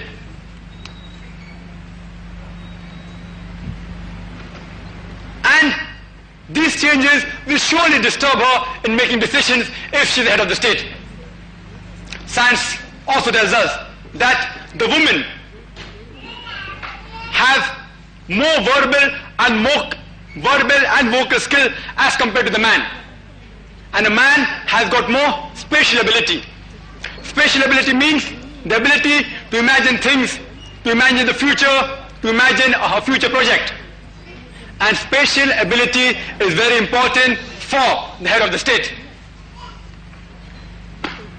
A woman has been given an edge over the men in verbal and vocal skills which are required for a motherhood. A woman, she may get pregnant, and surely she may require rest for a few months. Who will look after the state for those few months? She may have children. Her duty as a mother is very important, and it is more practicable for a man who can do both the duties of a father as well as head of a state as compared to a woman if she has to do the duty of a mother as well as head of states. So I am more inclined to those scholars who say that women should not be made the head of states. But that does not mean that a woman cannot take part in making decisions. As I mentioned in my speech, they have a right to vote, they have a right to take part in lawmaking. During the Treaty of Hudaybiyah, Salma, may Allah be pleased with her, she supported and guided the Prophet at a time when the whole Muslim community was disturbed. She guided him and she supported him. As you know, that though the Prime Minister or the President may be the head of the state, but many a times the PAs and the secretary, they are the one who make the decisions. So surely a woman can help the man in making decisions of the state. I hope that answers the question. The next question.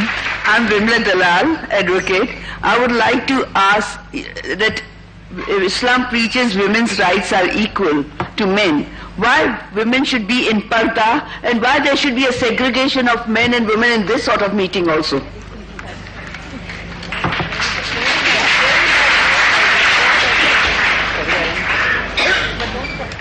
Sister asked a very good question, that when Islam believes in women's rights, that men and women should be equal, then why does Islam believe in parda, and why should there be segregation of sexes like the one we are having just now? As I mentioned earlier, Islam does not believe in intermingling of the sexes. Why Islam specifies parda, I will answer in a short time, and I'd like to thank the sister because I did not have time to speak on the hijab of the woman. If you read the Quran, before the mentioning of the hijab for the woman, the Quran mentions the hijab for the man. It's mentioned through Nur, chapter number 24, verse number 30. It says, say to the believing man that he should lower his gaze and guard his modesty. The next verse, Surah Nur, chapter 24, verse number 31 says, say to the believing woman that she should lower her gaze and guard her modesty and display not a beauty except what is that necessary of, and to draw a head covering over a bosom except in front of a father, her son, her husband, and a big list of the close relatives who she cannot marry is given, and but natural in front of the chaste woman. Besides these, she should maintain the hijab. The criteria for hijab in Islam can be found in the Quran and the Sahih Hadith. There are 6 criteria. First is the extent, which is the only difference between the man and the woman. For the man, he has to be covered from the navel to the knee. For the woman, her complete body should be covered. The only part that can be seen, not should be seen, is the face and the hands up to the wrist. If she wishes to cover them, she is most welcome, but not compulsory that she should cover it. Otherwise, the full body should be covered. The only part that can be seen, not should be seen, is the face and the wrist, the hands up to the wrist. This is the only criteria which differs between the man and the woman. The second criteria is that the clothes she wears should not be so tight that it reveals the figure. The clothes she wears, third point, it should not be so transparent so that you can see through. And the fourth point, she should not wear glamorous clothes, or he should not wear glamorous clothes which attract the opposite sex. The fifth point is that a person should not wear clothes which resemble that of the opposite sex. Like you find men wearing earring. If you wear one earring, it signifies something else. If you wear 2 earrings, it signifies something else. It's prohibited in Islam. And the last criteria is, you should not wear clothes which that resemble of an unbeliever.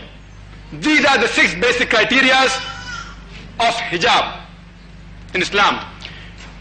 Now coming to the question, Why does Islam believe in parda, and why are the segregation of sexes? Let's analyze the society in which there is parda and society in which there is no parda. The maximum number of crime that takes place in any country, it's in America. According to a report by the FBI, in 1990, in the year 1990, 1,255 women were raped. These are only the reported cases. And the report says only 16% of the cases were reported. If you want to know the exact figure, multiply 1,02,555 with 6.25 and you get the answer. More than 6,40,000 ladies were raped in America only in 1990. And if you divide this by the number of days, divide by 365, you get a figure of 1,756 women are raped every day in America in the year 1990. And the report says every day 1,900 ladies are raped. Maybe it's the report of 1991. The American got more bold. And the last report, which came in autumn 1993, it said every 1.3 minutes one woman is raped. You know why? America has given the women more rights and more women are being raped. Only 10 were arrested. 16% are reported, only 10% are arrested. Means only 1.6% of the cases are arrested. Out of that, 50% are let free before the trial. Means only 0.8% of the rape cases are held.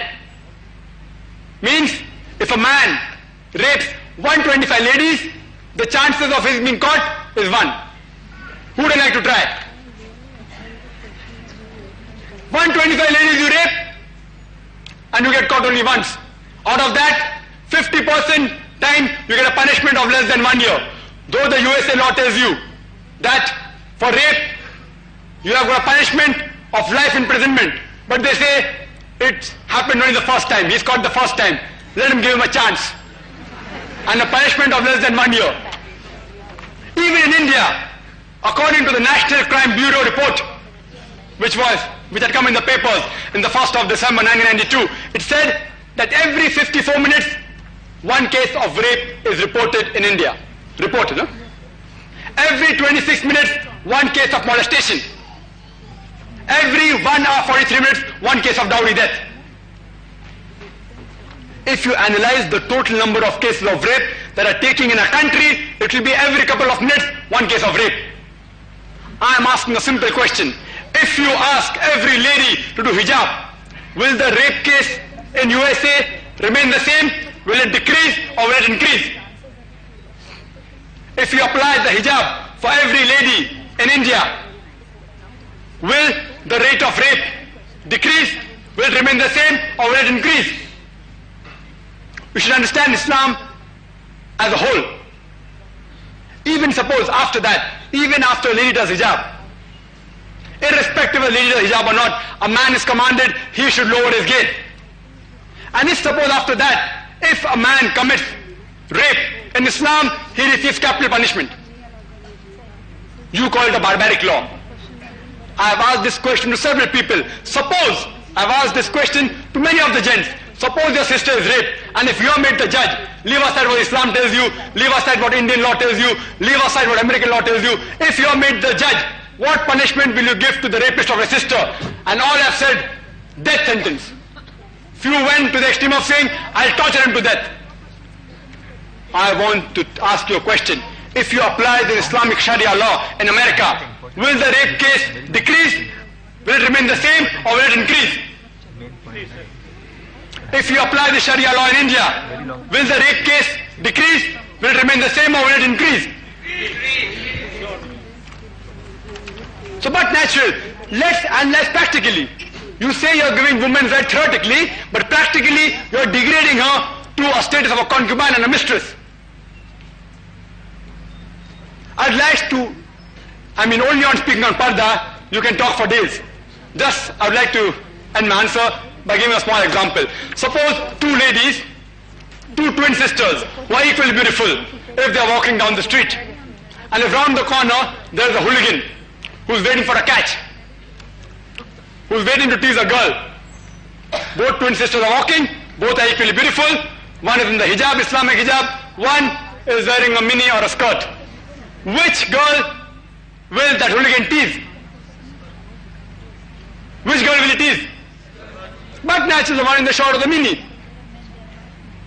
If a girl is wearing normal shalwar kameez with the hair open, maybe the shalwar kameez tight, and the other girl is wearing Islamic hijab, which girl will he tease? But naturally the girl is not in hijab. There's practical proof that hijab is been ordained in Islam not to degrade the woman, but to protect her modesty.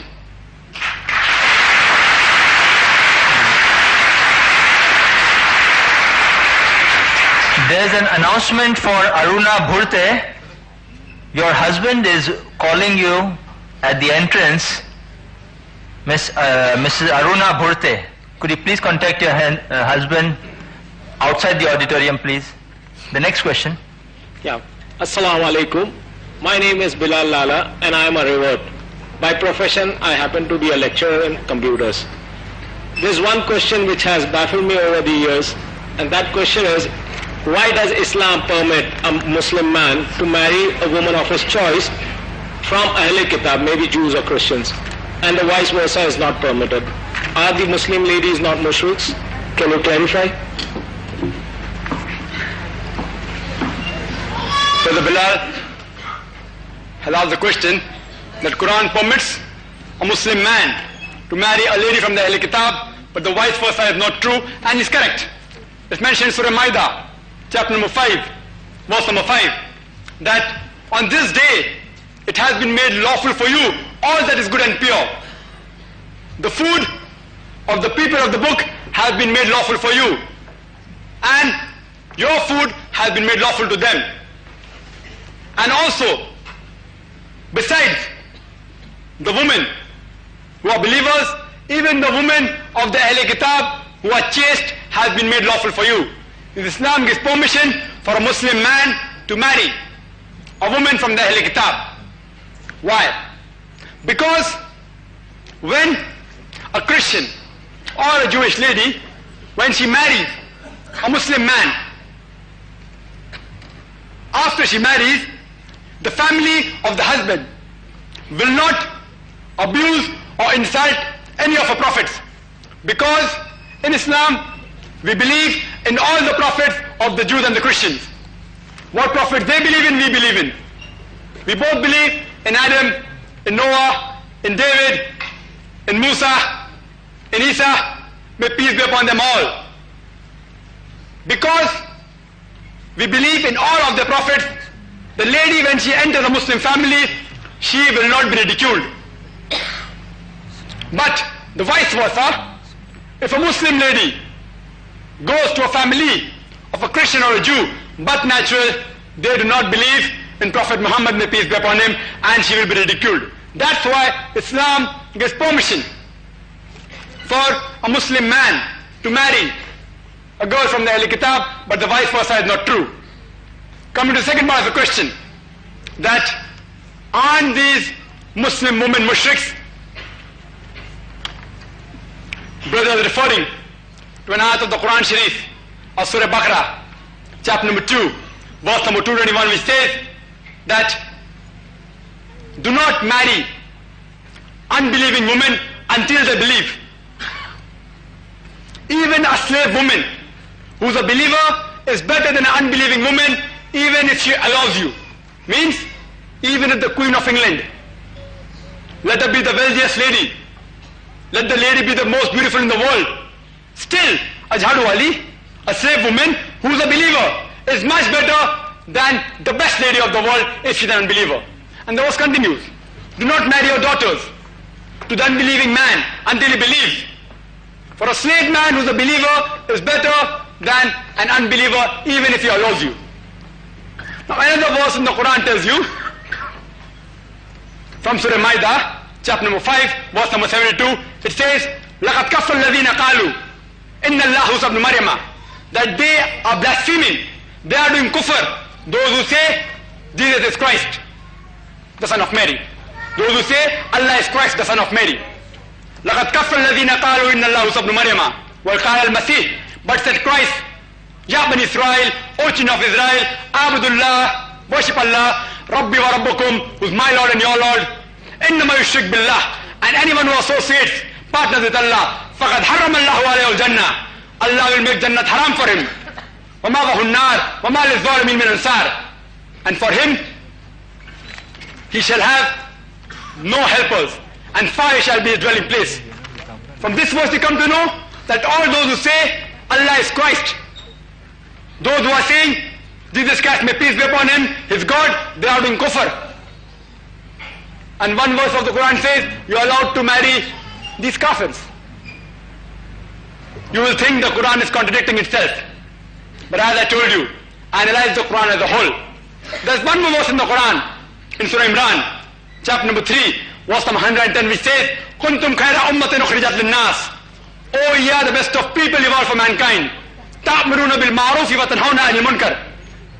Evolved for mankind, enjoining what is good and forbidding what is bad. Kuntum khayra ummatin ukhrijat linnas. Ta'muruna bil ma'ruf wa tanhauna 'anil munkar wa tu'minuna billah. And believing in Allah. وَلَوْ آمَنَ أَهْلُ الْكِتَابِ لَكَانَ خَيْرًا لَهُمْ. It would have been better if the people of the book had faith. مِنْهُمُ الْمُؤْمِنُونَ وَأَكْثَرُهُمُ الْفَاسِقُونَ. Among them, there are some who are mu'min. Among the Ahl Kitab, there are some who are believers, but the majority are perverted transgressors. So Quran says, you are allowed to marry the women from the Ahl Kitab who are believers, who are mu'min, who do not believe that Jesus Christ, may peace be upon him, is God or son of God, but to believe that Jesus Christ, may peace be upon him, is a messenger of God, and they believe in only one God. Hope that answers the question. The next question, please.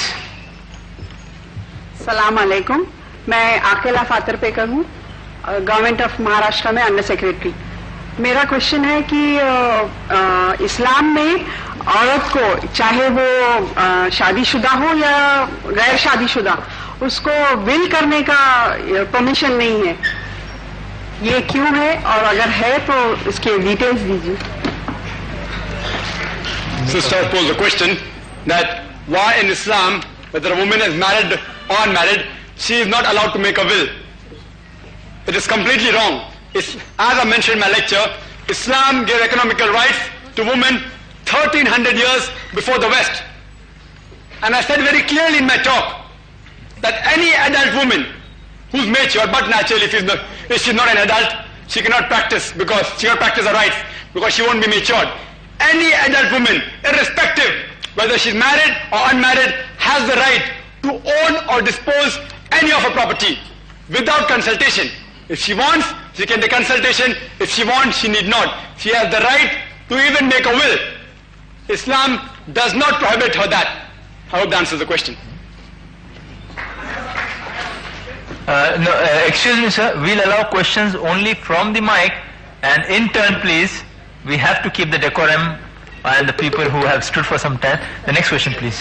My name is Roshan Rangwala, a businessman. Question is, Dr. Naik, as you said that Islam gives equal right to both ladies and gents, then why men is allowed to keep 4 wives and ladies are kept away from this privilege? As men can think of another woman, at the same time, after marrying one wife, men can think for another woman, why ladies cannot think for another? The brother asked the question that since Islam allows polygyny, why does not Islam allow polyandry? A man is allowed to marry more than one wife. Why isn't a woman allowed to marry more than one husband? Firstly, you should realize that man is more sexual than the woman. Point number 2, biologically, a man can perform his duty as a husband even after he has more than one wife, which a woman, if she has more than one husband, she will not be able to perform her duties as a wife enough and satisfactorily. Medical science tells us that the lady during a menstrual period undergoes certain behavioral and psychological changes in which she is mentally disturbed, and therefore the majority of the quarrels that take place during the menstrual period. According to a report of the criminal record of the women in USA, most of the ladies that committed the crime was during the menstrual period. Therefore, for a wife, if she has more than one husband, to mentally adjust will be more difficult. Medical science also tells us that if a lady has more than one husband, she has chances of acquiring sexually transmitted diseases as well as venereal diseases, and she can transmit it back to the husband, which is not the case if a husband has more than one wife. And suppose a man who has more than one wife, if he marries and if he has children, the identification of both the parents is possible. The father can be identified as well as the mother can be identified. In the other case, if a wife has more than one husband, you will only identify the mother, not the father. Islam gives utmost importance to identification of the parents. And psychologists tell us that if a child cannot identify his parent, he undergoes mental trauma. No wonder the children of the prostitute, they have a very bad childhood. And if that child goes for admission in the school, and if he's asked, what's the name of your father? You'll have to give two names. And you know what the child is called. There are several reasons why polyandry is not allowed. And for counter argument, if you tell me that I give you several reasons why polygyny is allowed. For example, if a couple does not have issue, and if they marry, a man is allowed to take more than one wife. If suppose the husband is sterile, can't the wife take more than one husband? No, because no doctor can give you the guarantee that the husband is 100% sterile. Even if you do vasectomy, even if you do nasbandi, no doctor can tell you that the child cannot be a father. So still, again, the identification of the child is yet in doubt. In the other case, suppose the husband, he undergoes an accident, or he becomes very severely ill. Can't the wife take care of the husband? Let's analyze. Suppose the husband, if he undergoes an accident, or if he is severely ill, he cannot perform his duty very well. Firstly, of the financial aspects. He will not be able to look after the family, the children and the wife, and secondly, he may not be able to satisfy the wife. Regarding the first criteria, where he cannot satisfy the children and the wife, Islam has an option. Islam allows such people to take zakat. Those people who can't make both the ends meet, they can take zakat. And the second aspect, medical science tells us that a wife requires less conditions to be satisfied as compared to a husband. But still, if the wife still wants to, still if she's not satisfied, she has all the reasons to take kula from the husband and marry another husband. Here, a wife taking kula is much more preferred, because here when the wife is getting divorced, she is healthy. In the other case, if she is disabled, if she is handicapped, if she is divorced, who will marry her? Hope that answers the question. I'm Shahzadi Hakim. I would like to ask questions. The first thing is, here you have a subject, women's rights in Islam. There, I think more women should have asked more questions, and it could have been better. Rights and duties of men, that subject would have been better. But the question is, you said in your speech, it was very lucid and nice, that a girl can say no if she doesn't want to marry a particular person. But while speaking in your lecture, you have said that a woman cannot be economically independent in the sense she cannot earn. And can these people, when a girl says no, look after the child, say nicely, she is always going to be under the mercy of the male folk under these circumstances. I would like to know what is the answer. Excuse me, can you put your question in just 2 or 3 lines? What answer you want? We would request all the questioners, you present your question, the basic background of problems in society. I believe Dr. Zakir would be having an idea about it. You kindly state your question. What is the question? My question is that he said that a girl can say no if she doesn't want to marry a particular person. But the male folk are feeding her, looking after her, she is dependent on them. Can she exist safely after saying no? Sister, that's the question that I said in my lecture, that a woman has a right to say no for marriage. But will she be able to safely exist after saying no? You didn't pay attention to my full lecture, sister. In my lecture I said, it's the duty of the man in the family. Before marriage, it's the duty of the father and the brother to look after her lodging, clothing, boarding and financial aspects. And after marriage, it's the duty of the husband and the son to look after financial aspects. So if she says no, yet it continues to be the duty of the father and the brother to look after her. She can very well say no. I don't know what is the problem.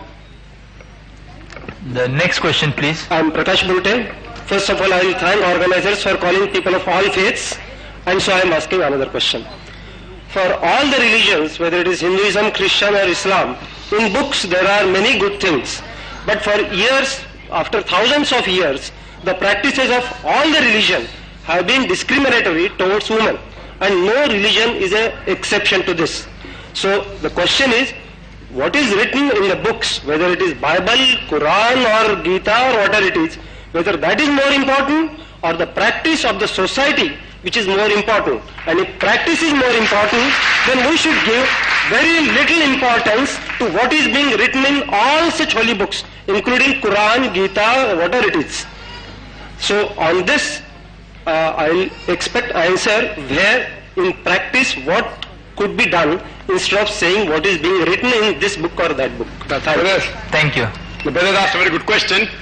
He says that all the scriptures speak about good things, but let's see what people practice.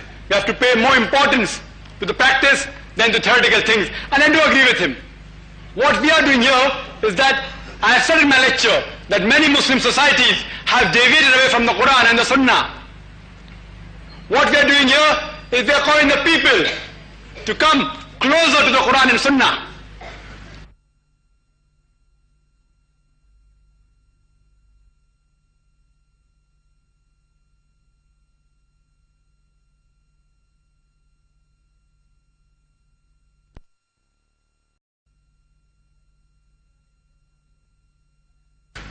And regarding your first part of the question, that all religious scriptures speak good. So it's useless talking about religious scriptures. I don't agree with you. I have given a lecture on status of women in Islam and other religion. And I've compared the status of women in Islam as compared to Hinduism, to Buddhism, to Christianity and to Judaism. And there I've compared. And you yourself can be the judge. If you have opportunity to hear that lecture, you can hear that lecture. You yourself can judge which religion gives the maximum rights. Even if you agree theoretically, Islam gives the maximum right. Now we have to practically follow it. There are people who are following certain aspects. Certain aspects people aren't following it. For example, the Islamic law, where it comes to criminal punishment and civil rights, Saudi government is doing very good, alhamdulillah. Even they are deviating away from the Quran in certain aspects. What we have to do is we have to take the practical example of Saudi government as the Islamic law of criminal punishment, and if it's practicable, apply it throughout the world. And check another society which is practicing the Islamic law in the social aspect. And if it's the best, you apply it to the other world. What we have gathered here, brother, is to make you realize this law is the best law. If we are not putting in practice, we are to blame, not the religion. So that's why we have called the people, so that they will understand Quran and the Hadith in the right practice.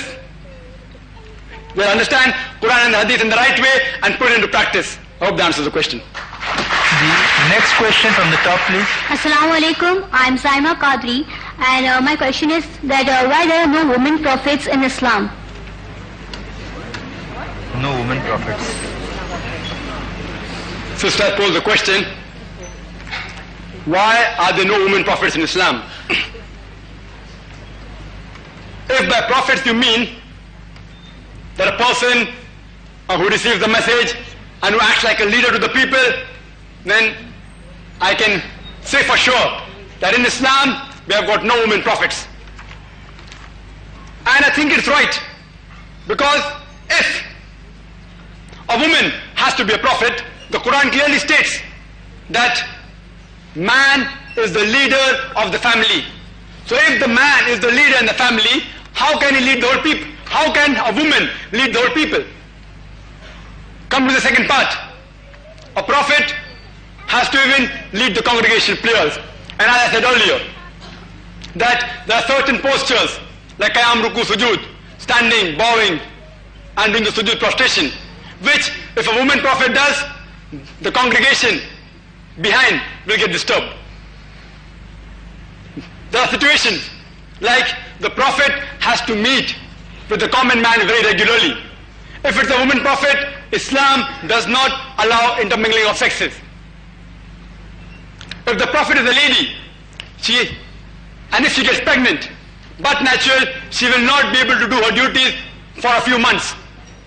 If she has children, it will be difficult for her to do the duty of the mother as well as the prophet. And a man is more capable of doing the duty of the prophet and the father as compared to a woman who does the duty of a mother as well as the prophet. But if you mean that a prophet is a person who's chosen and who's pure and holy, then there are several examples. And the best example I can quote is of Bibi Maryam. May Allah be pleased with her. It is mentioned in Surah Imran, chapter number 3, verse number 42. وَإِذْ قَالَتِ الْمَلَائِكَةُ يَا مَرْيَمُ, and behold, the angel said, O Mary, إِنَّ اللَّهَ اسْتَفَاكِ وَطَهَّرَكِ وَاسْتَفَاكِ لَنِسَاءِ الْعَالَمِينَ, that Allah has chosen thee and purified above the women of all nations. If you mean a prophet is a person who's chosen and purified, then we have the example of Bibi Maryam. May Allah be pleased with her, who was the mother of Jesus, may peace be upon him. We have other examples. If you read in Surah Tahrim, chapter number 66, verse number 11, it says that as an example for the believers is the wife of the Pharaoh, Bibi Asya. May Allah be pleased with her. She prayed to Allah subhanahu wa ta'ala, make for me in nearness to thee a mansion in the garden and save me from the Pharaoh and his evil things. Imagine, she was the wife of the most powerful person of that time, Pharaoh, and she rejects all the luxury and asks for Allah subhanahu wa ta'ala in exchange a mansion in the garden. According to Islam, there are 4 perfect women besides Bibi Maryam and Bibi Asya. May Allah be pleased with them. The other examples are of Bibi Fatima and Bibi Khadija. May Allah be pleased with them both. Hope that answers the question. There are quite a few people asking they would feel shy to come up to the mic, and we should start asking questions from the chits. Inshallah, after the next 3 questions, it would be alright to start our secondary preference, session 2. The next question. My name is Samir. I'm a student. I'd like to ask this question. You have put there is an upper limit in Islam for man to marry 4 wives. But why did the Prophet Muhammad have 11 wives?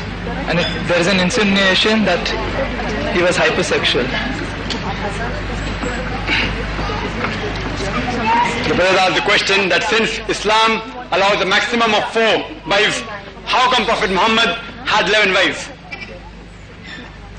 I do agree with the brother that the Quran mentioned Surah Nisa, chapter number 4, verse number 3, that you can maximum have 4 wives.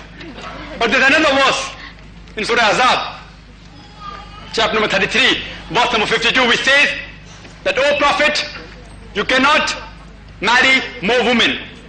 Neither can you exchange any other woman for the present one, even if the beauty attracts you, except what your right hand possesses. This verse of the Quran, Surah Azab, chapter number 33, verse number 52, gives the permission to the Prophet to keep all his wives, but at the same time cannot marry any other woman except which your right hand possesses. If you analyze why Prophet Muhammad was not allowed to marry more wives, and besides that he could not neither divorce them, because there's one more verse in the Quran which says that as for the wives of the Prophet, whether they're divorced or whether they become widow, no person can marry them, because they're Ummul Mu'mineen, they are the mother of the believers. So since no one could marry the wives of the Prophet, but natural, the Prophet could not divorce them also. And if you analyze that all the 11 marriages which the Prophet did, all were either for a social reform, were for political reasons, were not to please his sex. The first marriage that he did was with Bibi Khatija, may Allah be pleased with her. She was at the age of 40 when he was only 25, and she was a widow twice. Imagine, if he married for sex, why would he marry a woman who was 15 years elder to him and who was a widow twice? And if we analyze, till the time Bibi Khatija, may Allah be pleased with her, till the time she was alive, Prophet Muhammad did not take any other wives. When he was the age of 50, Bibi Khatija, may Allah be pleased with her, she expired. Only between the age of 53 to 56 did Prophet take all the other wives. Imagine, if the Prophet was hypersexual, he would have married at a young age. Science tells us the older the man gets, the less sexual he gets. It's an insinuation on the Prophet. Only 2 of his marriages were normal. That with Bibi Khatija and that with Bibi Aisha. May Allah be pleased with them both. All the other marriages were due to circumstances, either of a social reform or a political gain. If you analyze all, only 2 wives were below the age of 36. All the other wives were between the age of 36 and 50. You can give instances. Each marriage had some reason. For example, Bibi Jawariya, who was from the Banu Mustalik tribe, which was a very powerful tribe and which was at loggerheads with Islam. After a certain time, they were suppressed by the Islamic army. And later on, the Prophet married her.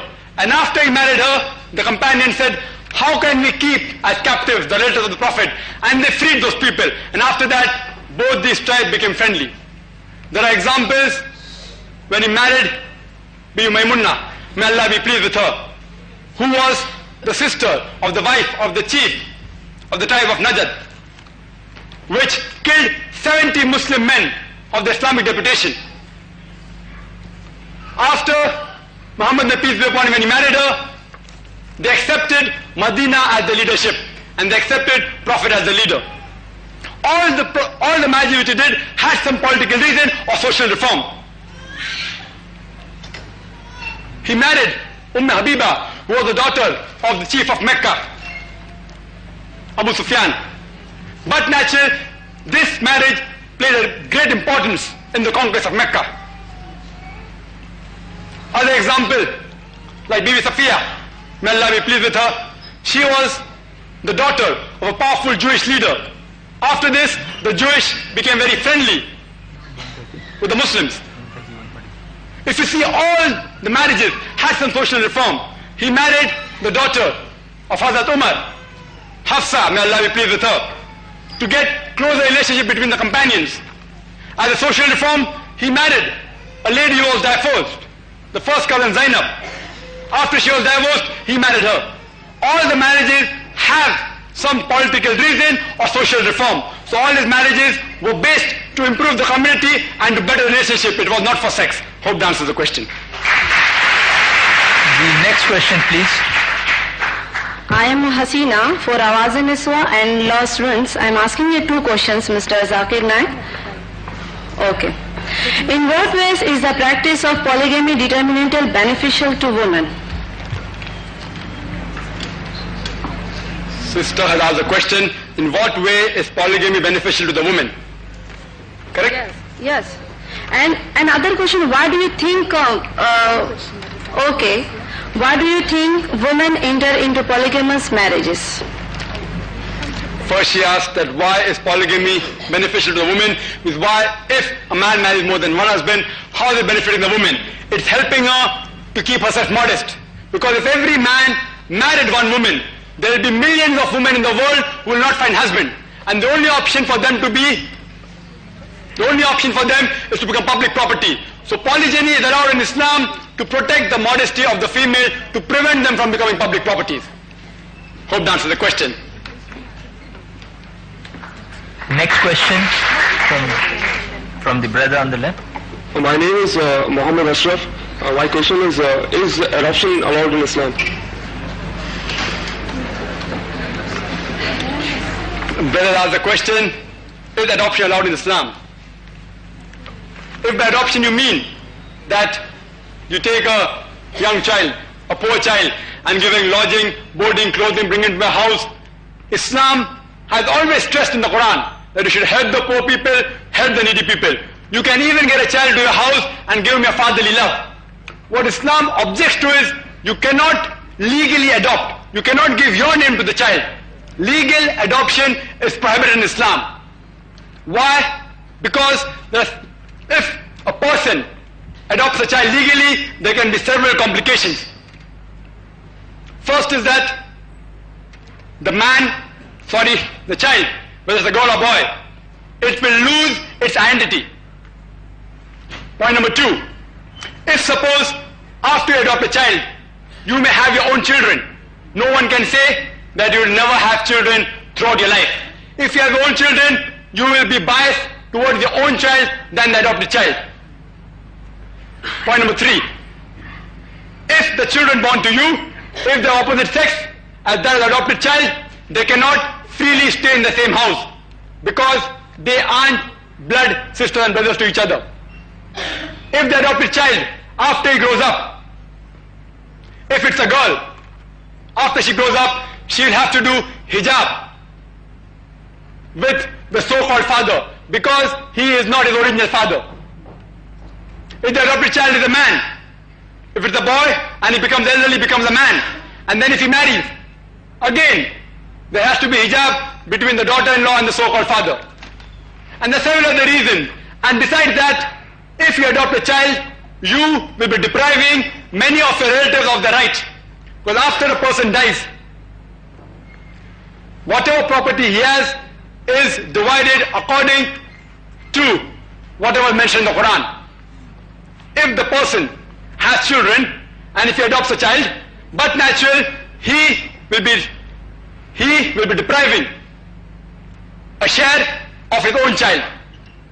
If the person, if he dies, if he has no children, then the wife will get half the share as she should get if she has no children, including the mother. If there are children, she gets 1/6. If there are no children, she gets 1/3. Again, if you adopt a child, you are depriving the share of your mother. So to prevent these complications, legal adoption is prohibited in Islam. The next question. Assalamu alaikum. I'm Kamal Sayyed, Deputy Secretary, Home Department. In your elegant speech, you had mentioned that for a divorced woman, after the divorce, the husband looks after her during the period of iddat. Maintenance allowance is given to her.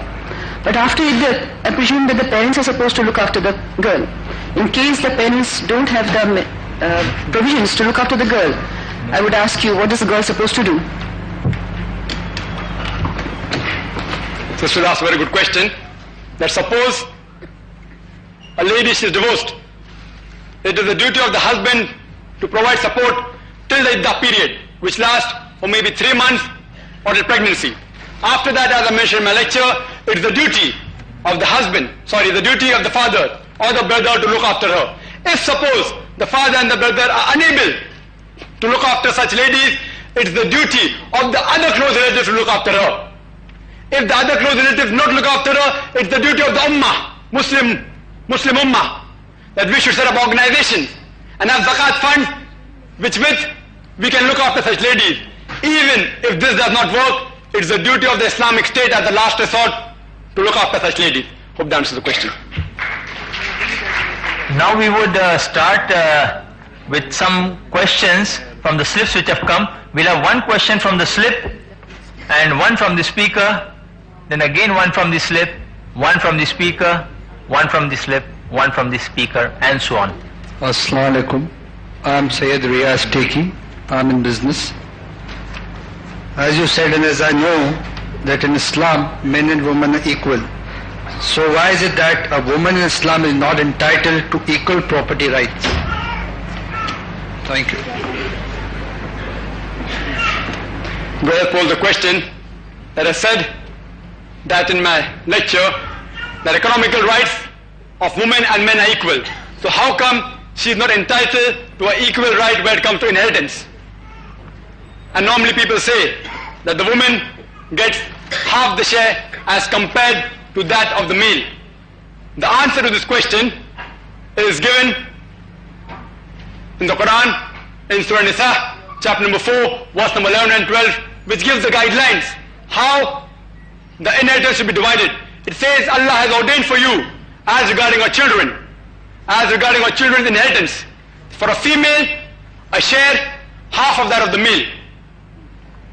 And if only daughters, 2 or more, they share in a 2/3.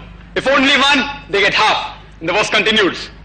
And 1/6 share for the parents if the deceased has children. If you have no children, if the deceased has no children, mother gets 1/3.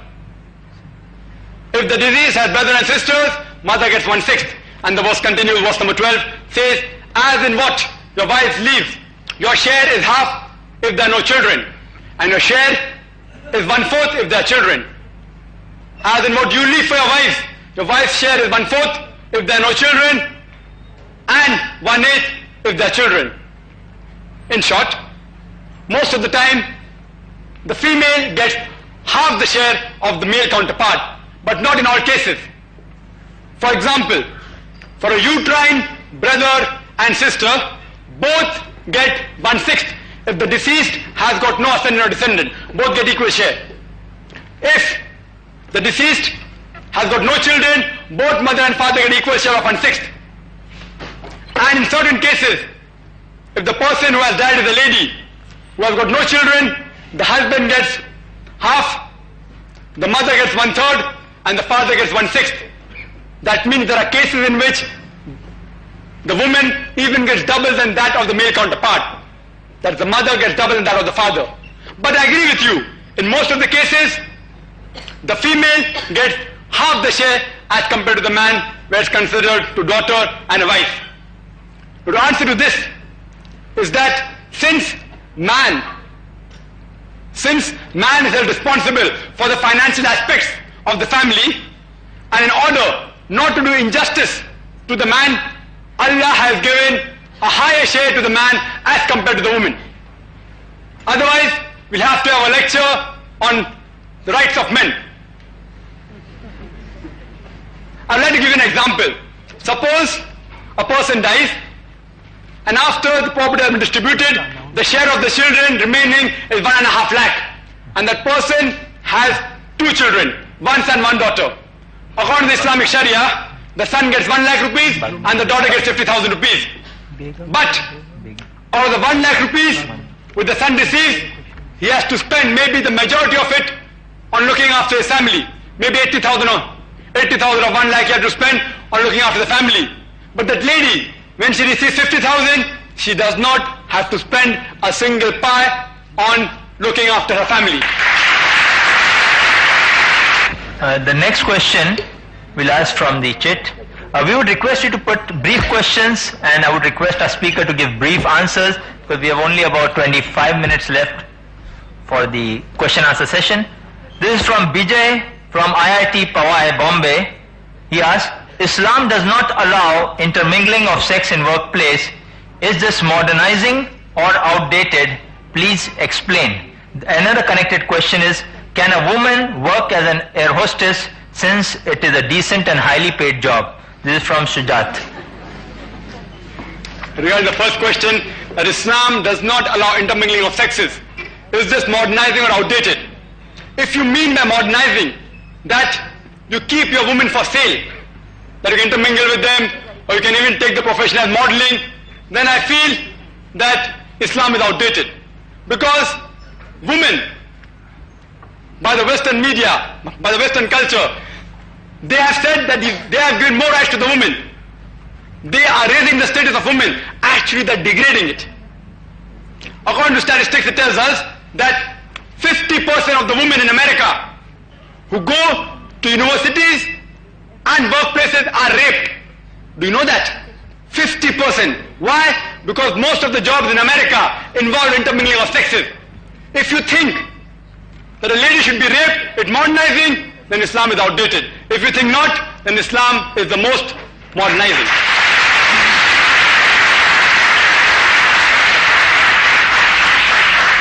Regarding the second part of the question, does Islam allow a woman to work as an air hostess since it's a highly paid job and a decent job? I do agree with the first part. I do agree it's very highly paid. But the second part, let's analyze. The air hostesses are normally chosen. Main criteria for selecting air hostess is beauty. You will never find an ugly air hostess. They are selected because they are young. They are selected because they are attractive. They are made to wear clothes which are against the Islamic ethics. They are made to wear cosmetics that attract the customers. They have to tend to certain needs of the passengers, which are mainly men, in which there is close approximately between the man and woman. And many a times, the gent passenger, unnecessarily, they involve in conversation with the air hostess. And even if the air hostess wants to give a fitting reply, she can't, because her job is at stake. Many a times, the passenger may say, "Madam, please tie my seat belt." The air hostess has no option, but she has to tie the seat belt. What's going to happen? There's going to be close proximity between the opposite sex. Many airlines also serve alcohol. Islam prohibits any man or woman to serve alcohol. That's the reason all the air hostesses are women. There are gents pursers, male pursers in the flight, but they rarely attend to the customers. They are in the kitchen. It's the opposite. In the plane, it's the opposite. In the plane, it's the opposite. And believe me, an airlines cannot do without employing ladies. Even the Saudi Airlines, supposed to be inverted commas, the most Islamic, supposed to be inverted commas, even they have ladies air hostesses. But since they can't have Saudi girls, it will be difficult, they import the girls, they are foreign air hostesses. Double standards. Double standards. You have no option. The airline is a profession in which you have to have ladies to attract the customers. And you'll be shocked to know that certain rules of the airlines, for example Indian Airlines, as well as Air India, it states that after you are selected, you cannot marry for 4 years. Some airlines tell you that if you get pregnant, your job is terminated. Imagine. Some airlines say that you retire at the age of 35. Why? Because you're no longer attractive. Do you call it a decent job?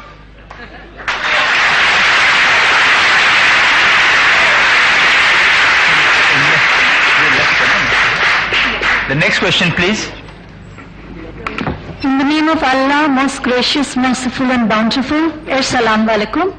I am Pravin Alavia, a practicing lawyer and a researcher in world religions. My question to you, Dr. Naik, is, you mentioned the solitary illustration of a woman who told the body that she was forced into a marriage and her marriage was allowed to be invalidated. This incident took place years ago, and on the year, if possible, the body. Quran is the constitution of the rights of women and men. Is there a body? If so, name it, which also enforces the breakage and rights. Thank you. Sister has asked a very good question. She has asked that about the rights of the woman. It's very well laid out in the Quran and the Hadith. And if a woman is forced into marriage, the marriage can be invalidated. Is there any body today existing which can invalidate such marriages? There are many bodies example in Iran as well as in Saudi Arabia. Unfortunately, the Indian government doesn't allow the Muslim community to have such courts, though they are the Muslim personal law, but all the rights are not given.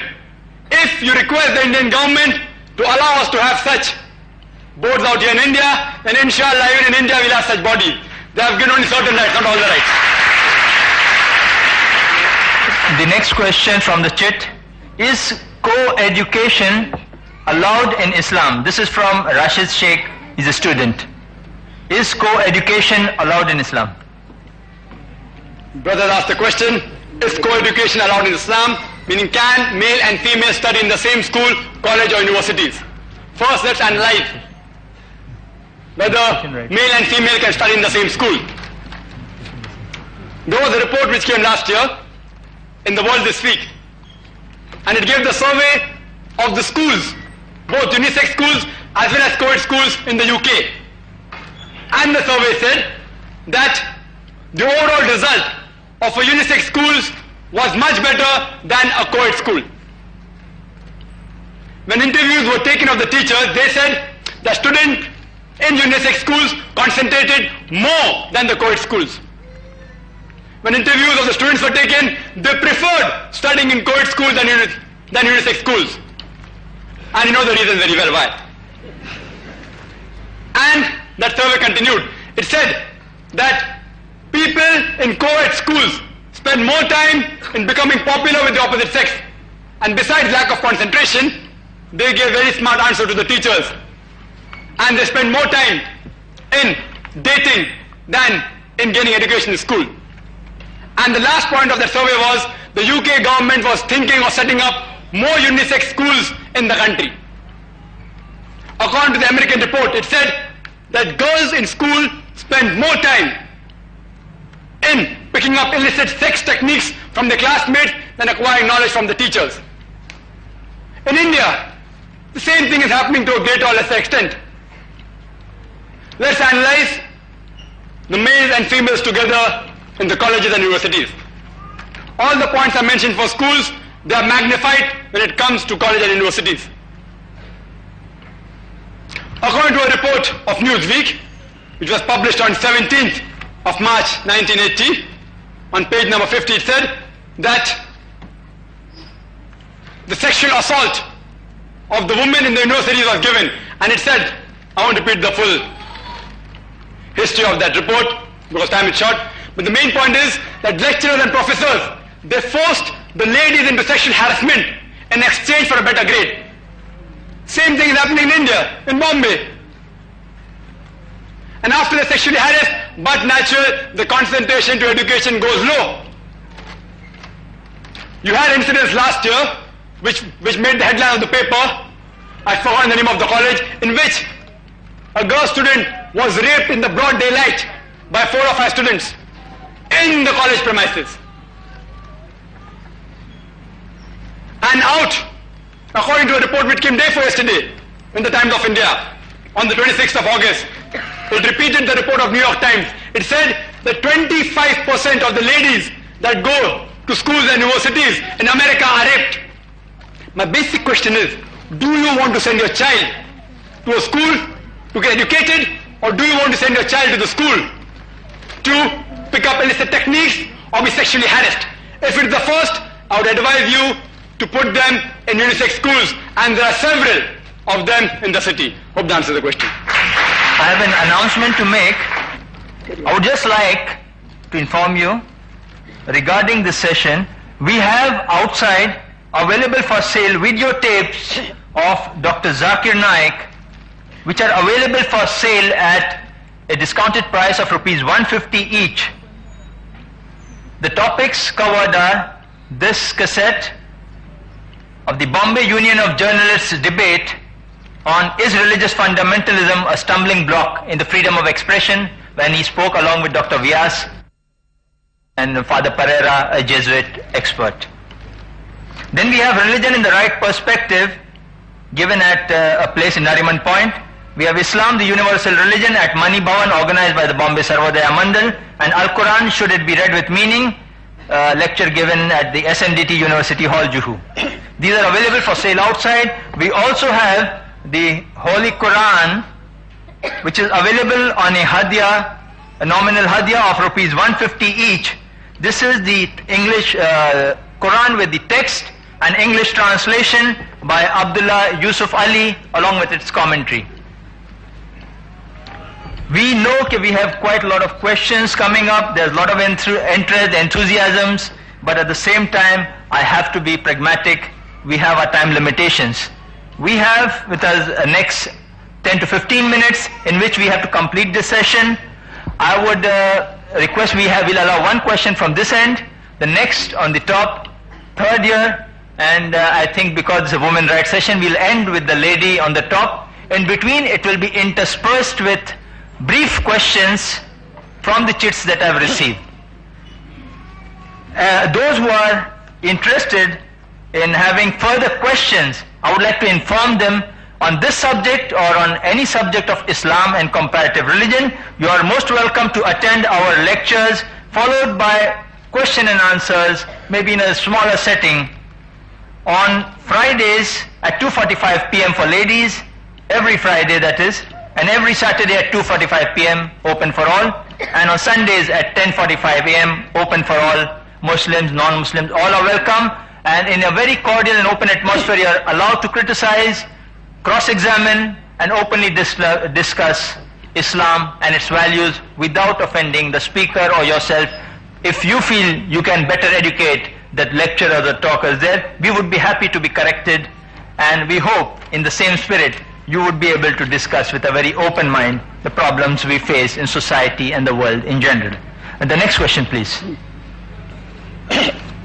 Dr. Naik, my question is, for last 1400 years, 1400 years, only male ulamas have interpreted Quran and Hadith. Of course, I was enlightened by your speech in the beginning that Aisha ji was a religious scholar and she used to interpret. My question is, how many women, female ulamas or religious scholars are today to interpret Quran and Hadith? Today, how many? What is the percentage?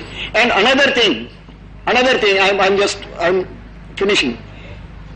This question arises from the Taslima of Bengal, that when she narrated something, Maulvi started shouting. There was not a lady ulema to, reply to these Maulvis or take the side of Taslima or anything. We have not read what Taslima said because we can't get all the literature here in India, either from Pakistan or from Bengal or anywhere. So we would like to read. We'd like you to ask directly. Excuse me, gentlemen. We'd like you to ask directly the question regarding Taslima Nasreen. What you would like to know? Ask the question directly. Please, I'll make it short. I'm not. How many lady ulemas are there today to interpret Quran and Hadith, and what is the percentage in comparison to male? Thank you very much. Uncle has asked a question that he agrees that at the time of the Prophet there were many ladies who not only interpreted the hadiths, they memorized. And Hazrat Aisha, may Allah be pleased with her, she herself has narrated on her authority itself only 2,210 hadiths are based only on her authority. The basic question is, how many ulamas, women do you have today? He wants to know the percentage. There are several lady ulamas, and there are many Muslim organizations in Bombay as well as in Darul Ulum, in Nadwa, etc. in several places, as I saw Banatis in Bombay, several Muslim organizations which produce lady ulama. Percentage I don't know, but there are hundreds. Why didn't any, regarding my second part of the question, why didn't any lady support the cause for Taslima Nasreen? The first question arises, should she be supported?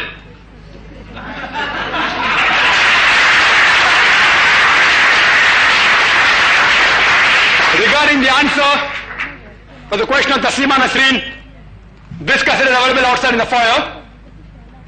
This cassette, we had a debate in the Bombay Union of Journalists. Had a debate between myself and Dr. Vyas and Father Pereira as well as Ashok Shahani, who translated into Marathi Lajja. And many people objected, many people guided me that don't go to that debate, it will be a problem. They will misquote you, and believe me, I had two minds. But finally my father guided me, take the name of Allah and go, and I went. Alhamdulillah. Alhamdulillah, it was only because of Allah's support that the debate was successful. It was so successful that not a single paper reported it. You know that? Not a single paper.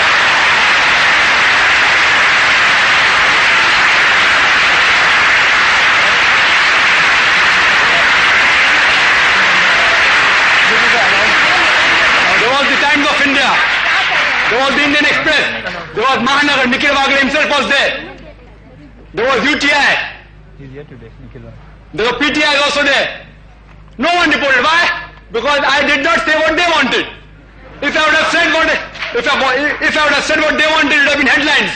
Islamic scholar Dr. Zakir Naik and so and so. Because I didn't say what they wanted, no report. For the full answer, the qatar is available outside. The last three questions. Is it only the husband? This is from Jennifer. It says, is it only the husband who can say triple talaq and get one? What has a woman to do if she wants to get divorce or talaq? The sister has asked a question that a husband can divorce a woman. She has not asked about triple talaq, that's another answer. But the main question is, a husband can divorce. Can a woman also divorce? Or can she give talaq? A woman can't give talaq, because talaq is an Arabic word used for divorce when a man gives to a woman, husband gives to a wife. But a woman can divorce. There are 5 types of divorce in Islam. The first type is by unilateral agreement between the husband and wife. Both may say, okay, we aren't compatible, let's part. The second type is by the unilateral will of the husband, that's called a salah, in which he has to forgo his meher. If he hasn't paid it, he has to pay it to her, and including the gifts he has given to her. Third type is by the unilateral will of the wife. I repeat, by the unilateral will of the wife, if she mentions it in her marriage contract. If she mentions it in a nikah nama, in a marriage contract, that she has the right to give unilateral divorce, she can give it. It's called as isma. I've never heard of anyone speaking about isma. It's called as isma. Even a woman can give divorce, isma. Third category is if the husband ill-treats her or does not give her equal rights, she has the right to go to a qazi and nullify the marriage. It's called as nikah-e-fask. In this, according to the qazi, he may ask the husband to give the full meher or part of the meher depending upon the qazi. And the last is kulah, that even though the husband may be a very good husband, the wife has got no complaints against the husband, but for personal reason she does not like the husband, she can request the husband to divorce her, and that's called as kulah. But very few people talk about women giving divorce to the men. Some of the ulamas have categorized these 5 types of divorce into 2 or 3 different categories. But broadly, there are 5 types of divorce in Islam. Hope that answers the question. We would now ask 2 very short questions again from the slips, and then we'll allow a last question to Zakir to give in very brief the answer to the question, why are women not allowed in the mosque? The question asked is, why aren't women allowed in the mosque? And in brief, it's difficult. There is no statement in the Quran or the Sahih Hadith which prevents women from entering the mosque. Some people quote a particular hadith and say, the Prophet said, it is better for the woman to pray in the house than the mosque. It is better for her to pray in the house, in her inner room, than in the house. They are taking hold only of one source and neglecting all the other sources. You should realize the context of this hadith. Prophet Muhammad also said that when you pray in the mosque in congregation, you get 27 times more sawab. So a lady questioned Prophet Muhammad, we have got infants, we have got household work, how can we go to the mosque? So in reply to this, the Prophet said that if a lady prays in the house, it's better than the mosque. It's preferable for her to pray in the room than the house. Because if she has infants or problems, she will get the same sawab. There are several hadiths which indicate that women were never prevented from entering the mosque.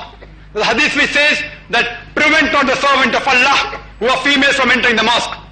And the hadith says, the Prophet ordained the husband that if your wife want to go to the mosque, do not prevent them.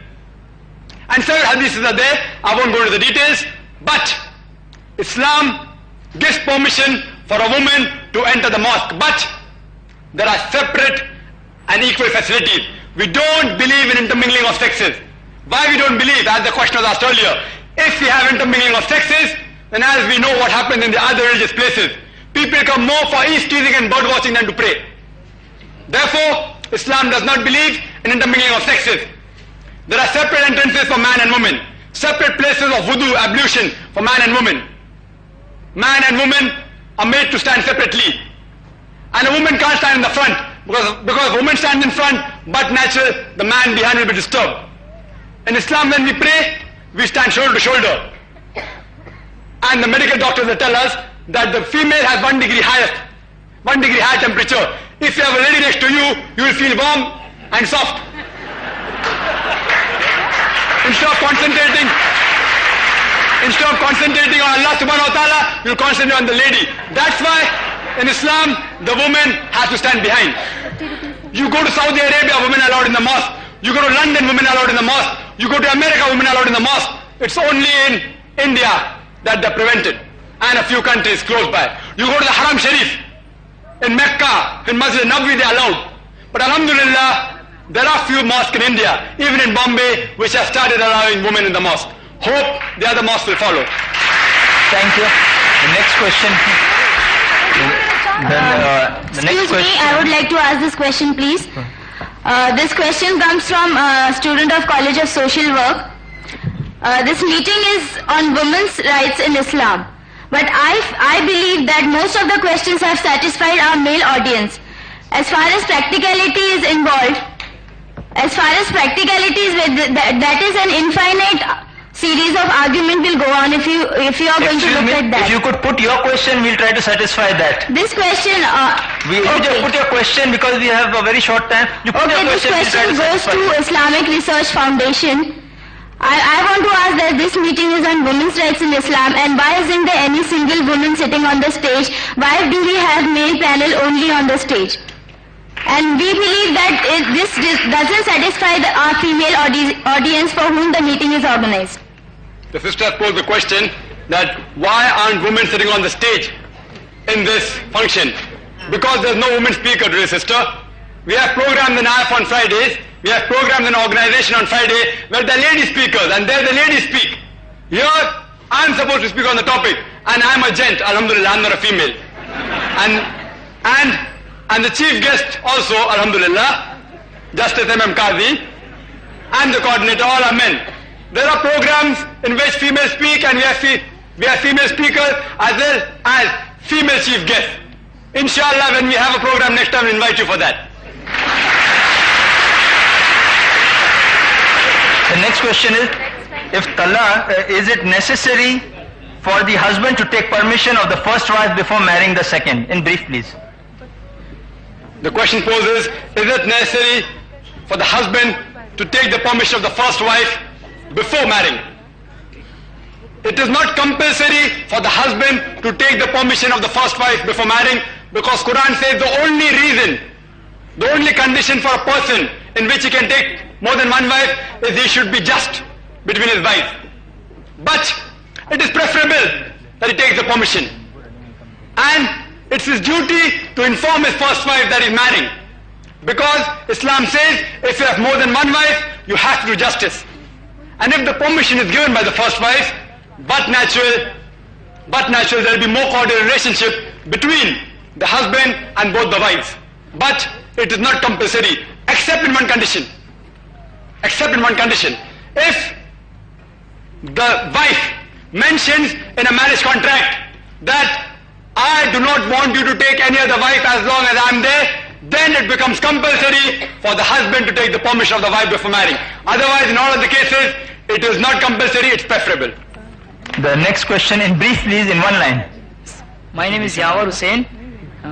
When men and women are not allowed to mingle, so as to how women were allowed to mingle in the battlefield in the past.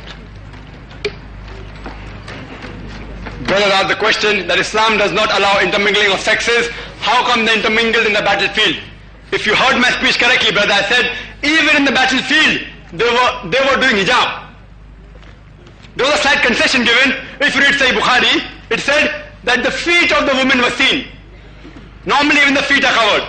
So Islam gives a concession that during battlefield, since women even rode horses, the feet were seen. So Islam gives little leniency, but they're going to intermingle like what they do in the American army. They had to maintain the Islamic ethics as well as the Islamic dress code. We'll allow this as a last question. Video culture, films, songs, novels, magazine, co-education have filled the present situation with sexual anarchy. Is it recommendable in these circumstances to allow our children, especially daughters, to get married by their own free will? This is Muhammad Aslam Ghazi. The brother asked the question that since in the world of science and technology, and we have so many films on sex, etc., is it advisable to allow the daughter to have her own free choice in marriage? I told you that the parent can surely give guidance, can guide their daughters in marriage. They can't force them. And how do you know that the parent is always right? So here Islam gives permission that the parents can guide their children in marriage, but they can't force, because it's finally the daughter who has to live with the husband, not the parent. We'll allow a last quick one-line question from the top, and then we have the vote of thanks. Assalamu alaikum. I am Mrs. Razia Khan. According to Muslim personal law, only the father is natural guardian of his children. Why? This has posed the question. According to the Muslim personal law, only father is the natural guardian. It is wrong, sister. According to Islamic Sharia, if a child in its initial stages, approximately the age of 7, if he's below the age of 7, the guardianship goes to the mother, because a mother's responsibility is more than the father's responsibility in the initial stage. After that, the guardianship goes to the father. And after he becomes matured, it is the free will of the child. He chooses himself, or she chooses herself who she wants to be with.